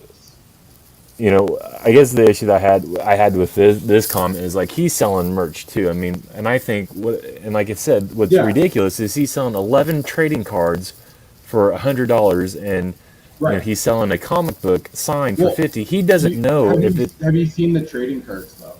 They're no better than the Dragon Ball Z trading cards that you can find at Target. They're bigger than normal baseball trading cards. Right. And and when you see them, they have like a little holographic to them. Yeah. So not only they're bigger, but they're also got a little more panache to them. I'm just saying, Target has Dragon Ball Z trading cards that are $35.95 and they're holographic. So I guess the point I'm trying to make is like and I'm just gonna speak bluntly. And I said I don't wish him ill will. I hope if he's genuine, then good on him. But like, if he's selling a comic book for $50 signed, and he doesn't even know if this thing's gonna be big. Now the argument you could be made is, well, look at how much money he's done, but he's banking on the fact that this is going to be big, and he's selling a signature for $50. Like. And I have an issue with that. Like, that doesn't sit well with me. But again, like, I have my own opinion on it. But now, I don't know. Maybe this is me making excuses, but no, by all means, I mean, look at. You have to look at it from the. This is a Groundworks company. This is a starter company. Yes, it's gonna be showing off as expensive at first, but I mean, this is something that they're having to recoup a lot of expenses. Think of how draining financially it is. First, to run a business. Look at all the. I mean, there's more things that are detrimental to the small business owner than there are net positives. I just think when you make the there has to be some things that are going to be a little higher priced. The thing is but it come like $100 for trading cards. Like, come on. Well, I mean, this is another thing. Is that this is also basically for the customer base, the fan base that he already has. We're all kind of investing in giving the kit to, and yes, he has signed copies. Like it is. He's already done. He's had a successful run as a musician, and as, like I said, his political commentary too. But the thing is, like it is. This is all kind of the number ones. I mean. Now, help me understand this. Has he ever written a comic book before? Has he done any? I know he's the writer. He's done. Yeah, if you go to his ericdjuly.com website, he's mentioned in his own bio that he's done like ghost writing and writing in general and stuff like that. I don't know. And he put together, as it's been described, he put together basically like his universe's Bible. Like he has everything that's worked out, the rules and everything like that. And that's definitely what's made me go, oh, okay, I can't just start writing something. I need to need to really work out rules and kind of get an outline of just how the universe is potentially set up and how it works. I don't know. So, maybe there's a flaw in this argument, but it would be different if, like, Jeff Lemire, who wrote for Marvel, right? He did Moon Knight, which was very, very popular. It would be like Jeff Lemire making the switch from Marvel to Image, and he was, let's say, Black Hammer. He had come up with Black Hammer, and he was doing the same thing. He was doing the first issue, and he was selling Black Hammer issue number 1 for $35, and then he was selling a signed copy for $50. Like, that would make more sense because he's established as a writer. For me, like, I just don't you are literally banking on, I don't know. It could be a silly argument, but like seeing that, like, that doesn't. It's like, for me, it's like you're banking on the fact that this is going to be popular, and you're selling it for $15 more. I don't think he was banking on the popularity. He was certainly, at least from what I've heard from on his live stream, he was hoping for things to go smoothly, and it just happened to have exploded the way it did. And I've heard people say, like, his signature in the comic book in regards to the comic book space means nothing because he's never written before. Now, if he's autographing a T-shirt off an album, right? I mean, this is just like it is. It's the beginning of it. So once they get to see how with how popular this was, and if they start when they get into the number 2s and then other character spin-offs and stuff like that, building more and more. Then that will build its own value, right? I mean, look how quickly trading items can become in either value or just popularity. I mean, Jesus Christ, all you need is the right TikToker sometimes, and next thing you know, you've got all these people coming in for freaking squishmallows and stuff like that. Can we not talk about those, please? I have PTSD. But that's it. It just takes the right catalyst to push. I don't know. Down. No, we're not right now. But again, like I said, it's an investment. You're kind of. I think it would make more sense. If you're wanting to get that signed book, you can. I happen to have wanted because for sure. Like, yes, with everything else basically burning to the ground as it is, you need at least some people that are going to be coming along and taking the places of any of these companies and whatnot. Yeah. Take their place and be like, hey, we've got what they don't. Here we go. And so it's I think it's also just kind of fun being in on this at the start. I haven't really gotten to see a lot of stuff. I've come in on the middle of everything. Yeah, for sure. For one of my favorite, for my favorite manga, Berserk, I came into it well after it was established. It's not like I got to, see it for the very first time in any of their old magazines or whatever. Because one, it was in Japan. Two, I would have been too young to read it to begin with. So, and then even for when I got into Spider-Man and stuff, it's like they're already on issue whatever 100 at the time, So this is. Oh, but I feel your pain, man. I mean, I'm certainly finding that's particularly fun, and it's not an artificial #1 reboot of the universe, universal event, whatever, where they're like, oh, we hit the light switch now, on, we're back to #1 again, right? Sort of thing. This is the beginning of a whole brand new. I think, yeah. And like I said, and this is why I love the show, because I think for the most part, we've always agreed on everything that we talk about. I think this is the first time maybe we have differencing opinions on it, and I think that's what makes the show so beautiful. But I think for me it would have made more sense if he saw it, if he had released it, saw what kind of traction it got, and then was like, hey, I have these issue #1 signed copy. But it just, my perception to basically say, hey, you can buy my issue #1 for $35, or you can buy a signed copy for $50. Just and like I said, I could have a wrong position. It's not like he's forcing anybody to for sure. No, I know that. It's just option for people to go, you know what, I want to invest a little more than I normally will, and go for that signed copy that may or may not be worth squat. I mean, that's what anybody's taking a risk on, right? And this is what, like he said, this is one giant risk. And so far, it just happens to be potentially showing as successful.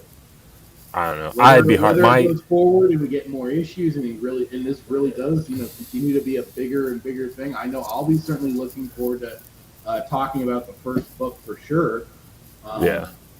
But all we can do is just now that it's gotten funded. All this is to wait and see for when the books drop and start reading and finding out about this character and this world that is being created. So the reason I brought up this tweet is, again, do you think it's fair to make that comment about Berserker when this guy had more? He had more merch. He had more higher. Well, I'm not gonna say higher price points, but the price points were different. But he was selling merch.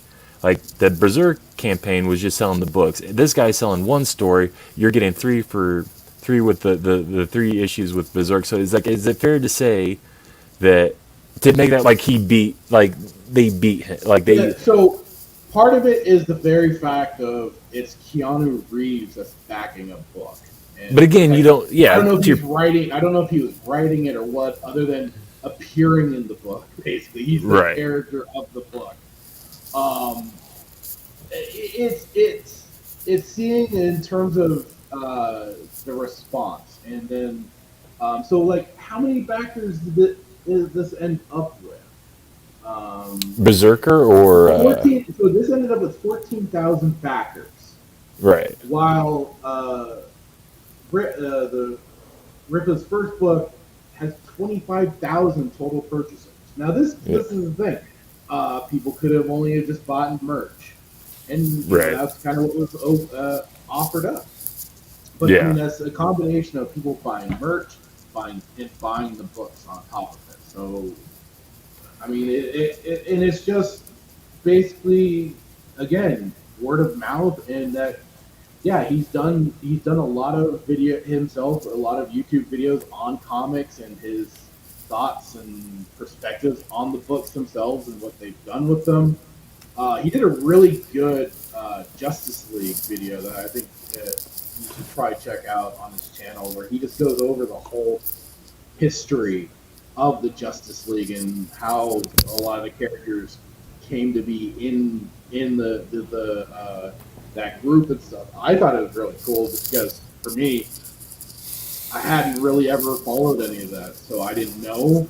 Yeah. And it was really well put together and really informative. So for you, you probably already know a lot of that stuff, but I'd still say take a look because it was really well done, and it made you go, wow, that's really cool. I didn't know any of that stuff. I don't know. I feel like maybe, I don't know, we should. So he's gained a reputation for, having, and a lot like myself, it's like, yeah, I agree with a lot of what he says about what they've done with the comic industry and just how asinine it's all gotten. If we could only go back to the golden age and the silver age and the bronze age and, but I don't know. I think it's just hard for me, like I said, because I just have such a deep love for DC, and I do hope, part of me wants to, if it's again genuine and he wants to do this for the right reasons, then I hope he's successful. But I also, it's hard for me to, I don't know. It's just hard because when you grow up with something that you love, and again, it's not from an idolatry standpoint, but DC is all I know and what I've read, and I can agree that there are issues within the comic book industry, but I mean, you're never going to get rid of it. You're never going to be able to write comics without either somebody having a political agenda or writing comics that don't have some type of social justice issue. That's just the culture that we live in. We don't live back in the 60s. Well, not the 60s. We don't live back. Well, even the 60s were bad. I'll agree that there's always been elements in there for sure, but it is left up to people to make the decision to, step away and go, you know what, you're just not giving me the product I want anymore. Yeah. This guy looks like he potentially could be. I'm going to him now. Well, I'll tell you that. I've heard plenty of stories of people saying how, they used to drop a couple $100 just on their pre-ordered books or whatever. Oh, listen, that's nothing. Away from whatever it is. $100 is nothing. But I tell you this, I think that hopefully, and I don't know when this Rippaverse, when this officially came. I know we talked about last show and whatnot, but as far as DC goes, I will say this. I think, and I posted this before we got on the show a little bit, but Zdarsky, who is, he's done a lot of good stuff with Marvel. He did Daredevil. They just signed him to do, like I said, Batman, the main Batman run, which is on 125, and Rom V is now doing Detective Comics. I think 162, I want to say, or 163. He's going to take over Detective Comics, and these are top-notch writers, and we'll see where they go with it. I'm excited. I don't think I've read a lot of Chip Zdarsky stuff, not Marvel, because again, I like good comics. But I've read he's done.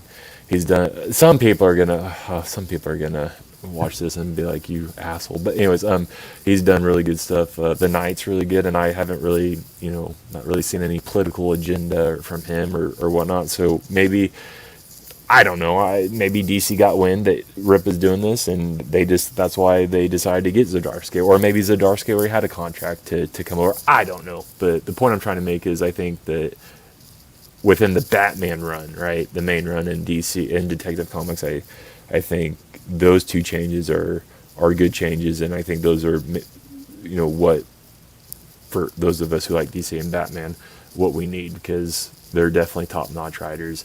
I think you would like Rom V. Rom V he did Swamp Thing. He did Future State Swamp Thing. I think he's doing he's doing one of the Swamp Thing. Anyways, not trying to plug him, but I think the point I'm trying to make is maybe him doing this will kick DC and Marvel both into gear and be like, well, because competition, like I said, competition is good. For years, it had always been DC and Marvel, right? And well, DC, Marvel, then Dark Horse. Now you've got Dynamite, Upshot, Boom, Image. There's others that are out there that I either one not familiar with or have not read, but in the indie realm, each select company has their own specific style and whatnot. So maybe this will kick him into gear, because I think I genuinely want to have this hope. You've certainly been getting a press for it, because you've had like Fox News did an article on this, and I'm not for Post, yeah. So, I would be starting to get out there for sure. It's just only going to get either you're going to bring more drama or whatever. Well, again, I want to be remiss. Like I would be remiss if I didn't say that. Like, I'm not for silencing free speech, and if If they're doing that, Tim, then shame on DC and Marvel. But again, I think everybody, even though I disagree with certain beliefs and whatnot, I think everybody should have, if you want to talk about it, fine, right? But just because you talk about it doesn't mean I have to read it, and we can choose what we read. But I think hopefully this will kick DC and Marvel into gear, and we can get back to what comic books are all about. Not necessarily a political agenda, not necessarily these certain issues that people want to promote, but it really what it's about, right? That escapism, the good versus evil, whatever it is, that the wholesome love of comic books, and that's where I want to get back to, But I don't know if it's possible, because we live in a culture today where it's like everybody's offended by everything, If I say if I say, Brian, man, dude, your brown hair is amazing, you're like, it's not brown. Brian, it's brown. No, it's not brown. And it's not even hair. It's just stuff on my head. Like, so whatever. But I don't know, man. I don't know. I mean, do you think it's going to come back? Do you think comics can come back? I think it's going to be very different than what it used to be. And Let me just pull up my old... This is something even Razorfist was talking about, is that he was saying that he predicted the idea that comics were going to go more in this kind of... I forgot the exact phrase, but I guess it's kind of more of a European French-style way of doing comic books, which is just basically a lot like what we're seeing out of these indie books, which is more bigger stories being told in book to book. No, there's not the big ad space and stuff like that. It's more on a big individual run, like what we're seeing. So I would even be okay if we could go back to the Dark Age. I mean, for those who may not know about the DC side of stuff, we got the Silver Age, the Bronze Age, that led to the Golden Age, the Dark Age, Modern Age. Modern Age, and then the Prime Age, and all this and that. And I mean, I would be really okay with any of those. Really, I mean, but again, I don't think the writing style. I don't know. So, well, it's just going to come down to where people decide to open their wallets to, and then that'll be one. I am, though. I do know what I'm going to buy you for Christmas every single year going forward. Oh boy! Get a hold of some Dark Age comics for you. But and maybe I thought about this. Maybe it'd be worth to. I know, like I said, we got to keep the Star Wars because that's what we talked about. But maybe we do read this book. We're Sith. We can do as we damn well please. That's right. maybe we do review this. I think it might be interesting because you bring the manga side of stuff, and I, like I said, I don't have that expertise, and I have some knowledge of comics. I've only been reading for many. I'm not going to say how old I am, but but maybe we do that, and maybe it could turn out to be something good. I don't know. It's just, as of right now, time will tell. I'll say that. I'm not going to fully write it off, but I think I want to see more out of it, I guess. Yeah. Hey, I get it. Like I said, I get it. If you read Chip Zdarsky's run, I'll consider reading this. So then, I'd have to actually go and buy comics. Listen, I've been trying to get you to get to this store for I don't know how long. It's just never working out. I'm just never often able to get over there when you can. So the stars have What else did we have? Well, that was good. I think that was a little bit heavier than I think I wanted to make it, but hey, that's cool. Should we? We're only at the 144 mark. Should we transition to some nostalgia? Yes. I think that's a good thing. I'm gonna bring up something because I love bringing this series up. And I'll even actually kind of turn on my camera really quick because certainly my big thing that got me into the Star Wars EU for sure. I've talked about it before.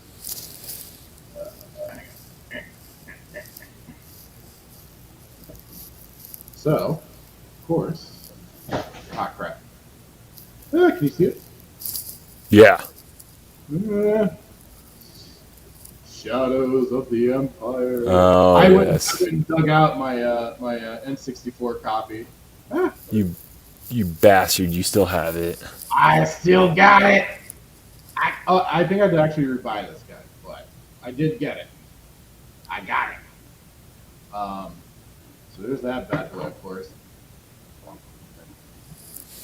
And a buddy of mine once, I believe this, yeah, I believe that's where I got it. A buddy of mine once upon a time ago got me the book. Oh, should I get my hardcover? Although you got the hardcover. I do. Piss on you. But Mint condition. this bad boy, although it's got a little bit of the yellowing and stuff because I've had it for so long, but definitely it's character. had its time. So the only thing I wish I had the physical copy of the soundtrack or something. That Oh, awesome. by who did it? Neely? Is it Jason Neely? John McNeely. John McNeely. John But McNeely. then, when I decided to start getting into a little more of the collecting,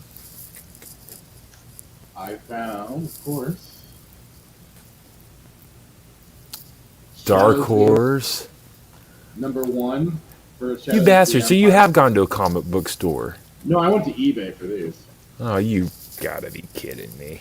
I got so excited. I thought you I got the full run. How much did that cost you? Liver and kidney? Well, Half a it was liver? I mean, it's definitely cheaper than those books you saw that you sent me. Oh, the Star Wars Adventures and Revenge of the Jedi. Or Return of the Jedi. Nice. And then this one's funny too because this is in this chapter or in this book, this is where they showed Luke struggling just a little bit to do the Jedi mind trick on someone, and he had to maintain concentration and stuff like that. So it was. Those are. This is the thing, and this was after his training with the Yoda. And so think about that when you have freaking Rey Palpatine pulling the Jedi mind trick out of her ass. Ugh. Third try. Well, even OG was I think did a segment on that. How actually Luke had to go through training to do that, and it just wasn't pulled out of this what they call it. Yeah. What they call that character, like Lazy Susan or Mary Sue? Was it Mary Sue character that literally do everything? And then I went to a collector's store that they just happened to have some comics there, and I picked up this guy, Shadows of the Empire Evolution, which is a bit of a sequel to Shadows of the Empire. A little goofy, not as good as the original, but definitely pretty interesting with what they did. So now, like it is, the only thing I'm missing is certainly what was it? The book OG Star Wars she was sharing. Oh God, it was like I don't know. I'll have to find it, but she had it where it was like the all information book on. Oh yeah. I think I remember watching. Yeah, she had it. She showed it in one of her live streams, and also had talked about it on the Twitch Sentinel pops back in. Dark Horse Star Wars comics are the GOAT. Novels are great, but not Dark Horse comics great. Yeah. I can agree with that. Yeah. Listen, I'm not a biased person, all right? The Dark Horse, some of the, yeah, probably the greatest. You have your bias. I do. How dare you? Don't besmirch my name like that. No, but Dark Horse, like, agree with Sin 100%. OG, some of the greatest, I think, writing I've ever seen in regards. Well, I mean, up there. Obviously, love the novels as well, but the comics are top notch, and that's partially why I have been. It's like, do I want to pay my mortgage or do I want to walk out with 200 A bunch of books. a bunch of oh yeah, because like I said, there's these Star Wars Adventures 1 through 9, first printing, mind you, first printing, which is pretty rare considering these came out, I think, in the early 90, like maybe 90, end of 80, 89, 90. So 30 years ago, 30 plus years ago. First printing, has this trading card sealed. That's like, do I want to buy 1 through 9 for $115? And do I want to buy Return of the Jedi for $85? Or do I want to pay my mortgage? So it's like, what are the two? Another book that I remember showing off, Reading the Secrets of Star Wars Shadows of the Empire, Galactic War chapter. Just a very interesting cover, Star Wars continuity evolution. Yes, the EU was considered to get into the Star Wars movies. So, Secrets of Shadows of the Empire. Another book I'm going to have to hunt out and grab. Which one? Oh, hardcover? I think it's a soft cover, but there might be a hardcover out there too for it. But definitely something to get, to add to the Shadows of the Empire goodness. Like I said, I wonder how hard. I gotta buy the soundtrack too. I wonder how hard it would be to find. That book? Oh, I already found it really quick. Well, no, I meant the original album, like on record. Well, it's probably on. I think it would have been on CD or something. Yeah. I just feel like some of the most underrated music, like, I've said it before, like, I think it's The Destruction of Shizor's Palace is one of my favorite tracks on that album. Oh, absolutely. Not saying that I ever. It has such a great build up, and then it just, once it gets going, it gets going. I don't know if I don't know if I can play it on here without getting struck. Yeah. Well, they don't even. Yeah, I would say you maybe be safe. I don't know. No, hang on. We're not big enough for them to be watching us, anyways.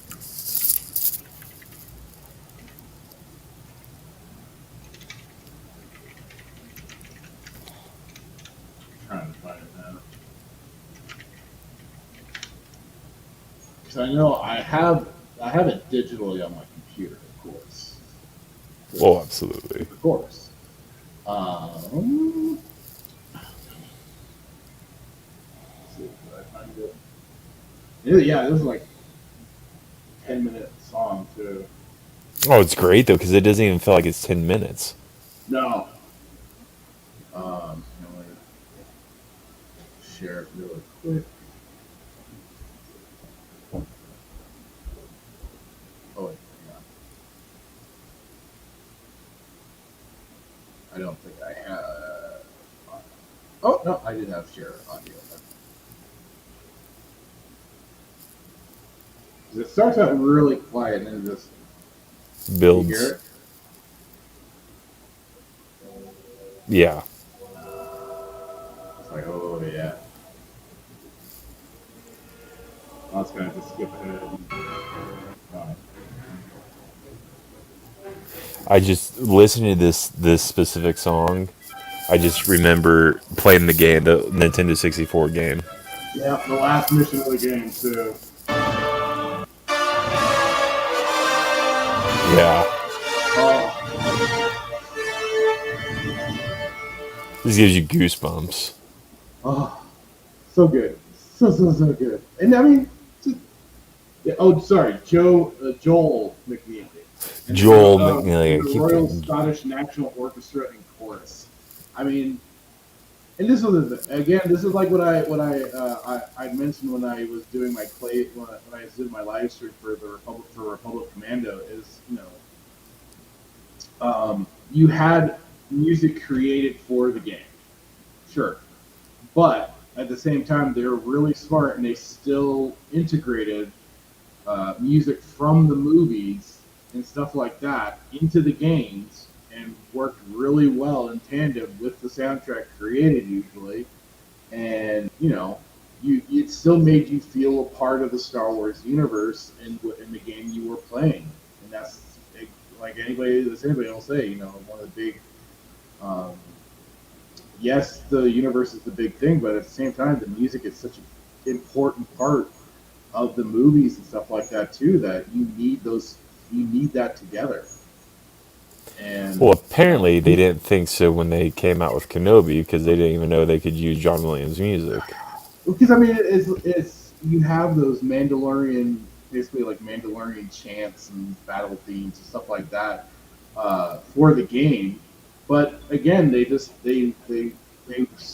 weaved in the regular Star Wars music, and it still played off perfectly while with the new soundtrack that they had made for it. Yeah. But nothing old. I mean, Sheezer's theme too is fantastic. Into the Sewers, you got Battle of Gaul. The whole soundtrack, I love listening to it.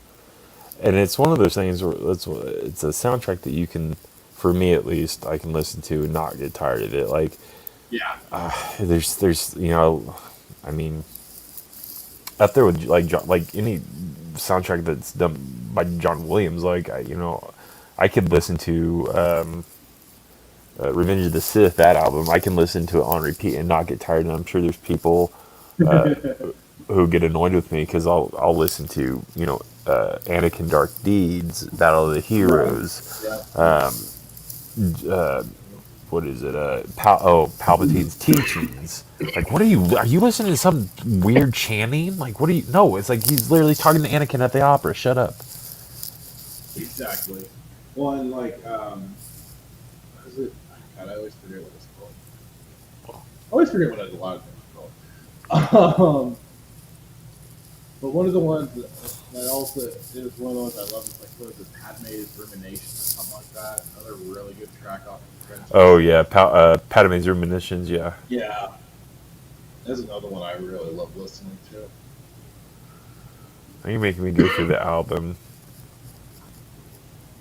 Yeah, absolutely. That might be a fun, on the next show to like rank all of our favorite albums and the songs and whatnot.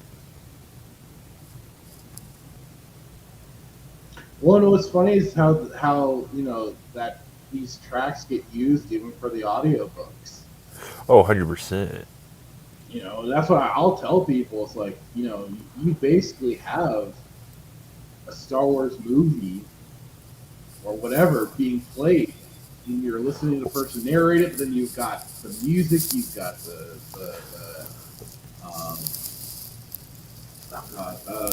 sound effects and lightsaber noises, stuff like that. You got it all just coming together for. If the simple fact that you have Jonathan Davis and Star Wars music and sound effects doesn't sell you or motivate you to read a book, I don't know what will. Like, Jonathan Davis is probably one of my... Mark Thompson's really good too, but Jonathan Davis is probably one of my favorite voice actors because can you call him as a voice actor? Is that what... Can you... What do you... how would you... I know, yeah. Well, like, he did freaking... what was it? The Bane books. He did an amazing Bane. Like, I love... Like, he almost gave him, like, almost like an Australian accent vibe. Accent. Yeah, he gave him a bit of an accent, for sure. But, yeah, like, and then the Revenge of the Sith book, and, I mean, he's done so many... Did he do... What else did he do? Did he do Revan? I can't tell if... I don't remember if he did Revan or not. I believe he did, yes. Still didn't make me like that book anymore. Do you like the book? I haven't read it. Like the Revan book, no. I haven't read it yet. Because it gets so tied in with Star Wars: The Old Republic and what they did with Revan. It's just like, So let me. I see where it was all going. Let me ask you this, because I was at the bookstore earlier today and I found a hardcover Force Unleashed. Is that even worth a read? Huh. I mean, I've played the game. The game wasn't bad. It was okay. One or But two? both of them. Two just felt like an expansion. Like that should have just been an expansion to the first game. But the first game wasn't bad. I have my issues with it in terms of the lightsaber mechanics, because again it's getting more kind of wiffle ball bat style. As bad as Fallen Order? Is that as bad as Fallen Order? It's about that same level. Yeah. Ugh. Ugh. I don't remember. I think I played. Was the first one where you could have the alternate ending where you killed Palpatine or you killed Vader? Or what? Yeah, and you took over as the new right hand of Palpatine. Yeah. And that's where they had this kind of new, cool-looking Sith look for him, where it's still kind of like it was like a new look, but with a little bit of still the Vader look and stuff. It was actually pretty cool. Yeah. Let's see here. I can't find it. I was trying to find it. What were you trying to find? I was trying to find this album. One of the albums that have multiple, like, have a lot of it's like an album that has different songs from all the different I guess movies, if you will. I was trying to go through them. Can't find it. I'll find it later.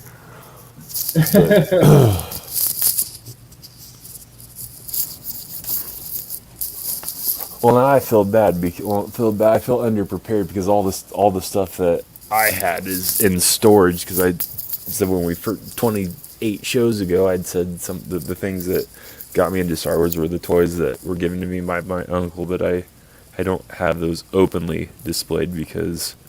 Well, I had to grab the game for sure. I had the book out on my shelf when I started putting all the books out and everything, but I didn't have the game. The comics I had gotten that were still, they weren't in any boxes, so I could grab those really easy. But no, I mean, Shadows of the Empire, definitely one of my favorites. I can't show all my books. I have all my 25 books are stacked high. It looks like a freaking bookstore that Harry Potter goes in the second movie. Stacked to the ceiling. I do. I mean, gee, for one, you had basically kind of your new. He was kind of the stand-in for Han Solo, Dash Rendar, but at the same time was his own hotshot, cocky, kind of smuggler type character. Instead of a Wookiee, he had a droid. Who are you talking about? Dash Rendar. Oh yeah. And you know, he really was kind of more of the mercenary type. He got into it. He may have like helped out, but he was definitely like, I'm bouncing where he needed to. But it was called, you know, if you want my help, you're paying for it. And then, you know, just a villain like Shizor, who was not only after the protagonist, but was even trying to plan his own machinations of usurping Vader and taking him out for his own personal reasons. I don't think he got enough credit that he as much credit as he deserved. Who, Shizor? Yeah. No, I mean he certainly got. This was very much one and done, which, you know, can be for the better sometimes. Sometimes you don't always need characters coming back from the dead, or, you know, doing that narrow escape of death. And I mean, for the most part, it was kind of alluded to both of these characters. Yeah, even Dash Rendar died in the end. Yeah. There's been some things that be like, Rendar might have made it out. With the whole Skyhook, I think that's what it's called, the Skyhook Palace or something like that they blew up at the end. But no, it was at least for Shizor for sure. He did. But you know, like I said, you don't always need them coming back. Just having a one and done, because I mean, look at the timeline. It was just before also Return of the Jedi.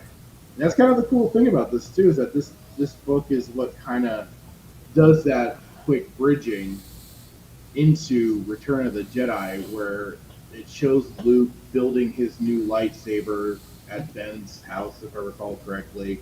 Yeah. And that's what he's got. And that's what I saw the tweet from OG Star Wars, which was this. I'll bring it up.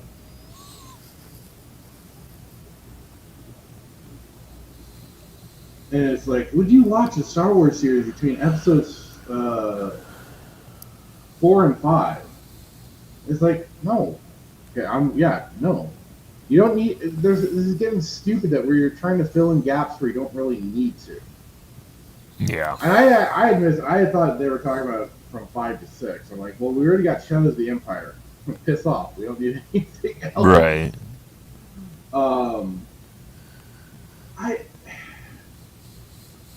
And I don't know why the yellow lightsabers. Like, what the hell? Oh, I saw this. I put it in the Discord. Like, why? Yeah. Why? No. This takes place. Yeah, she was saying between 4 and 5. 4 and 5. What's he gonna do? I mean, other than maybe doing a few skirmishes here or there. But this is the start of it. I'm telling you this right now. If this is legit a thing, and I don't know if it is, but if this is legit a thing, this is going to be the start of the fall of the original trilogy. This will be the start of the retcon and the reboot. Well, I'm just wondering too the exact time span between episodes 4 and 5.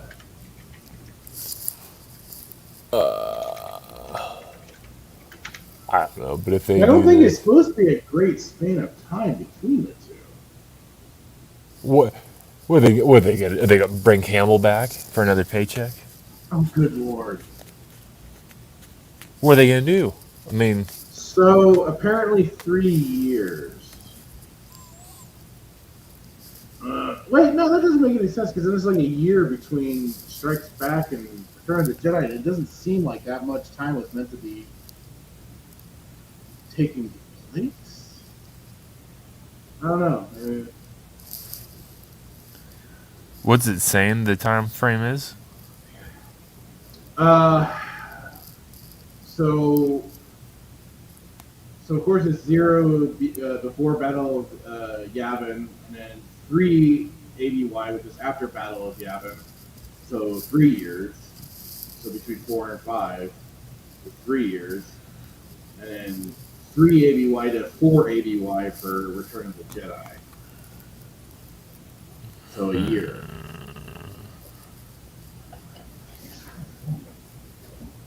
Yeah. I'm not.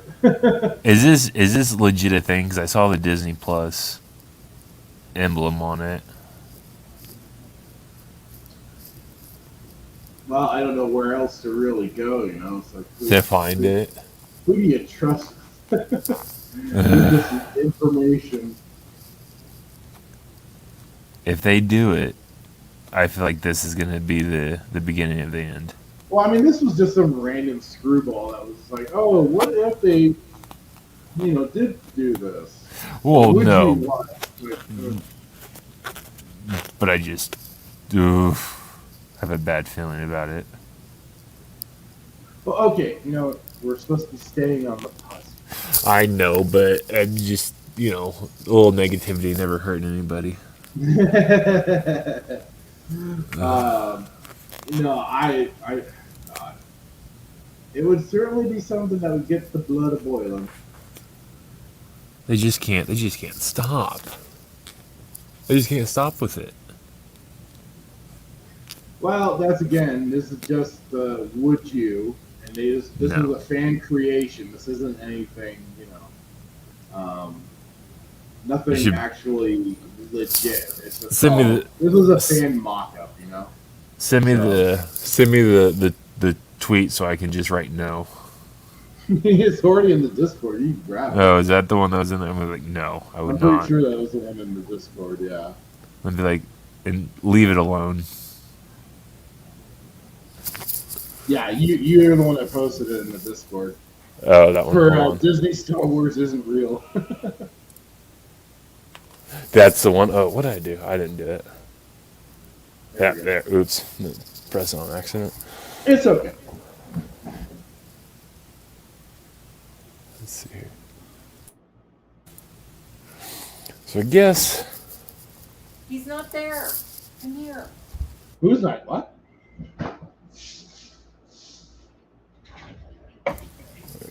Questions. I'll save for after the show. Yeah,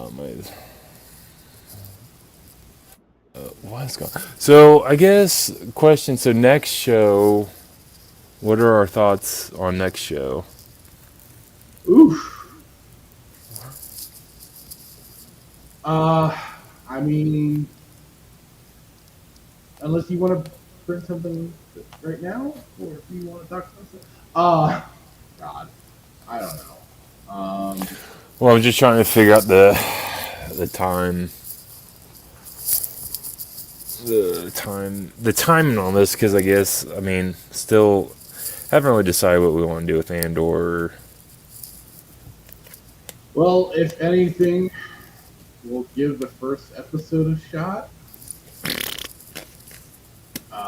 And because we already can predict. Otherwise, there's always plenty of other stuff we can take a look at. We could certainly, either go through some of the old books or, Jesus, play some old. We could check out some of the old games or. I'm down for another. I'm down for another palate cleanse. I'm trying to see when Andor's release date is. Oh God.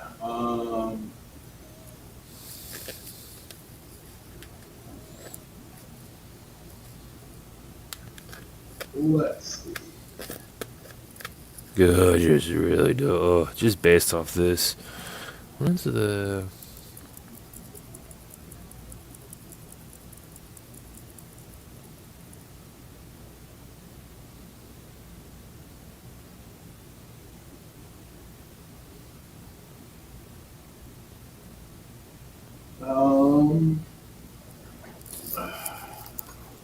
Guys, I know we saw that. Hang on, let me just pop it into the search real quick. I'm gonna try to search it. August 31st is Andor's release. Or the start of Andor. And then Bad Batch is in September. If I remember correctly, yes. Oh, that's what it said. August 31st. Bad Batch Season 2, September 28th. So a full month later, and we'll have Bad Batch. I haven't even watched the first season of that. You're not missing anything, but I'm definitely. If I decide to watch Season 2, I'm going to have to watch Season 1. Well, as long as they don't do any more Rebels, then isn't that basically what Bad Batch is supposed to be? Just Rebels 2? I think it's. I don't know if I can even say it's so much worse, but because I've not seen Rebels. Wait, that's the longest amount of episodes. What the freak? How many? 12. I don't know if I can survive one. Well, I'm just trying to think of 12 weeks. If that runs into Bad Batch. It seems like a heck of a thing. It's like, not. I don't think I'd survive 2 shows at once. They're at the same time. Yeah, I gotta be going at the same time.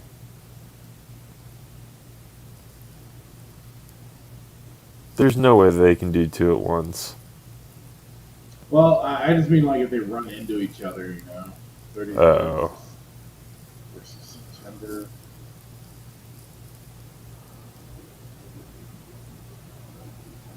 Let's see. Ah.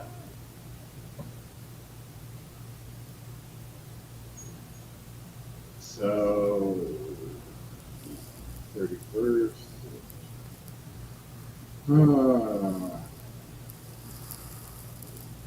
That week. So I'm gonna guess it's gonna release every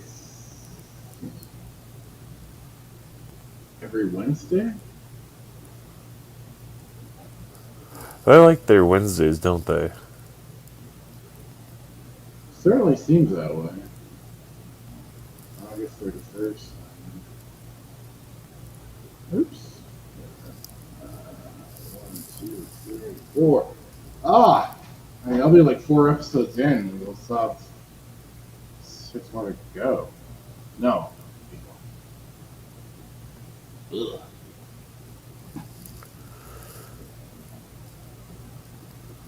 I don't know, man. I don't know. I just don't know. Unless they pull a Netflix and just drop all the episodes at once. I don't think they do that because then they got to do they've got to do something to keep people, on the hook. Yeah. Could be wrong. Maybe they will, but I don't think they do. I think they'll release every Wednesday since they, for whatever reason, love Wednesdays. I'm totally down for some more palate cleansing episodes. Yeah, you can. I mean, I brought Shadows of the Empire. And you can maybe bring something to the table next week. Yeah. We can talk about and discuss. Definitely do that. I'm sure there'll be some other funny stuff that we can go on about. Some lighthearted stuff. Yeah, we'll come up with stuff. But yeah, we'll have to figure out if this Andor thing is worth.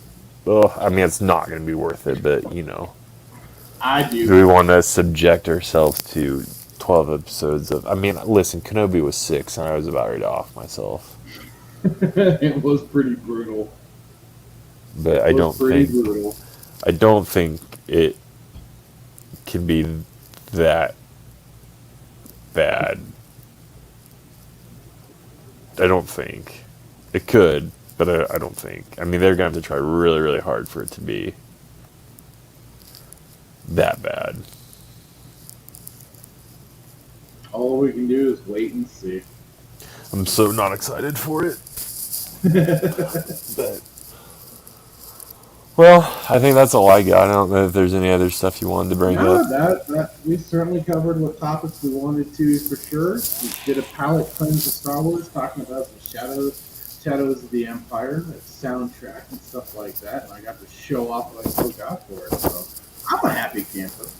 Well, I didn't have to watch Mandalorian or talk about, well, really, Kenobi in depth. No, we got to make fun of the Reva lightsaber thing. It's been a good day. Good night.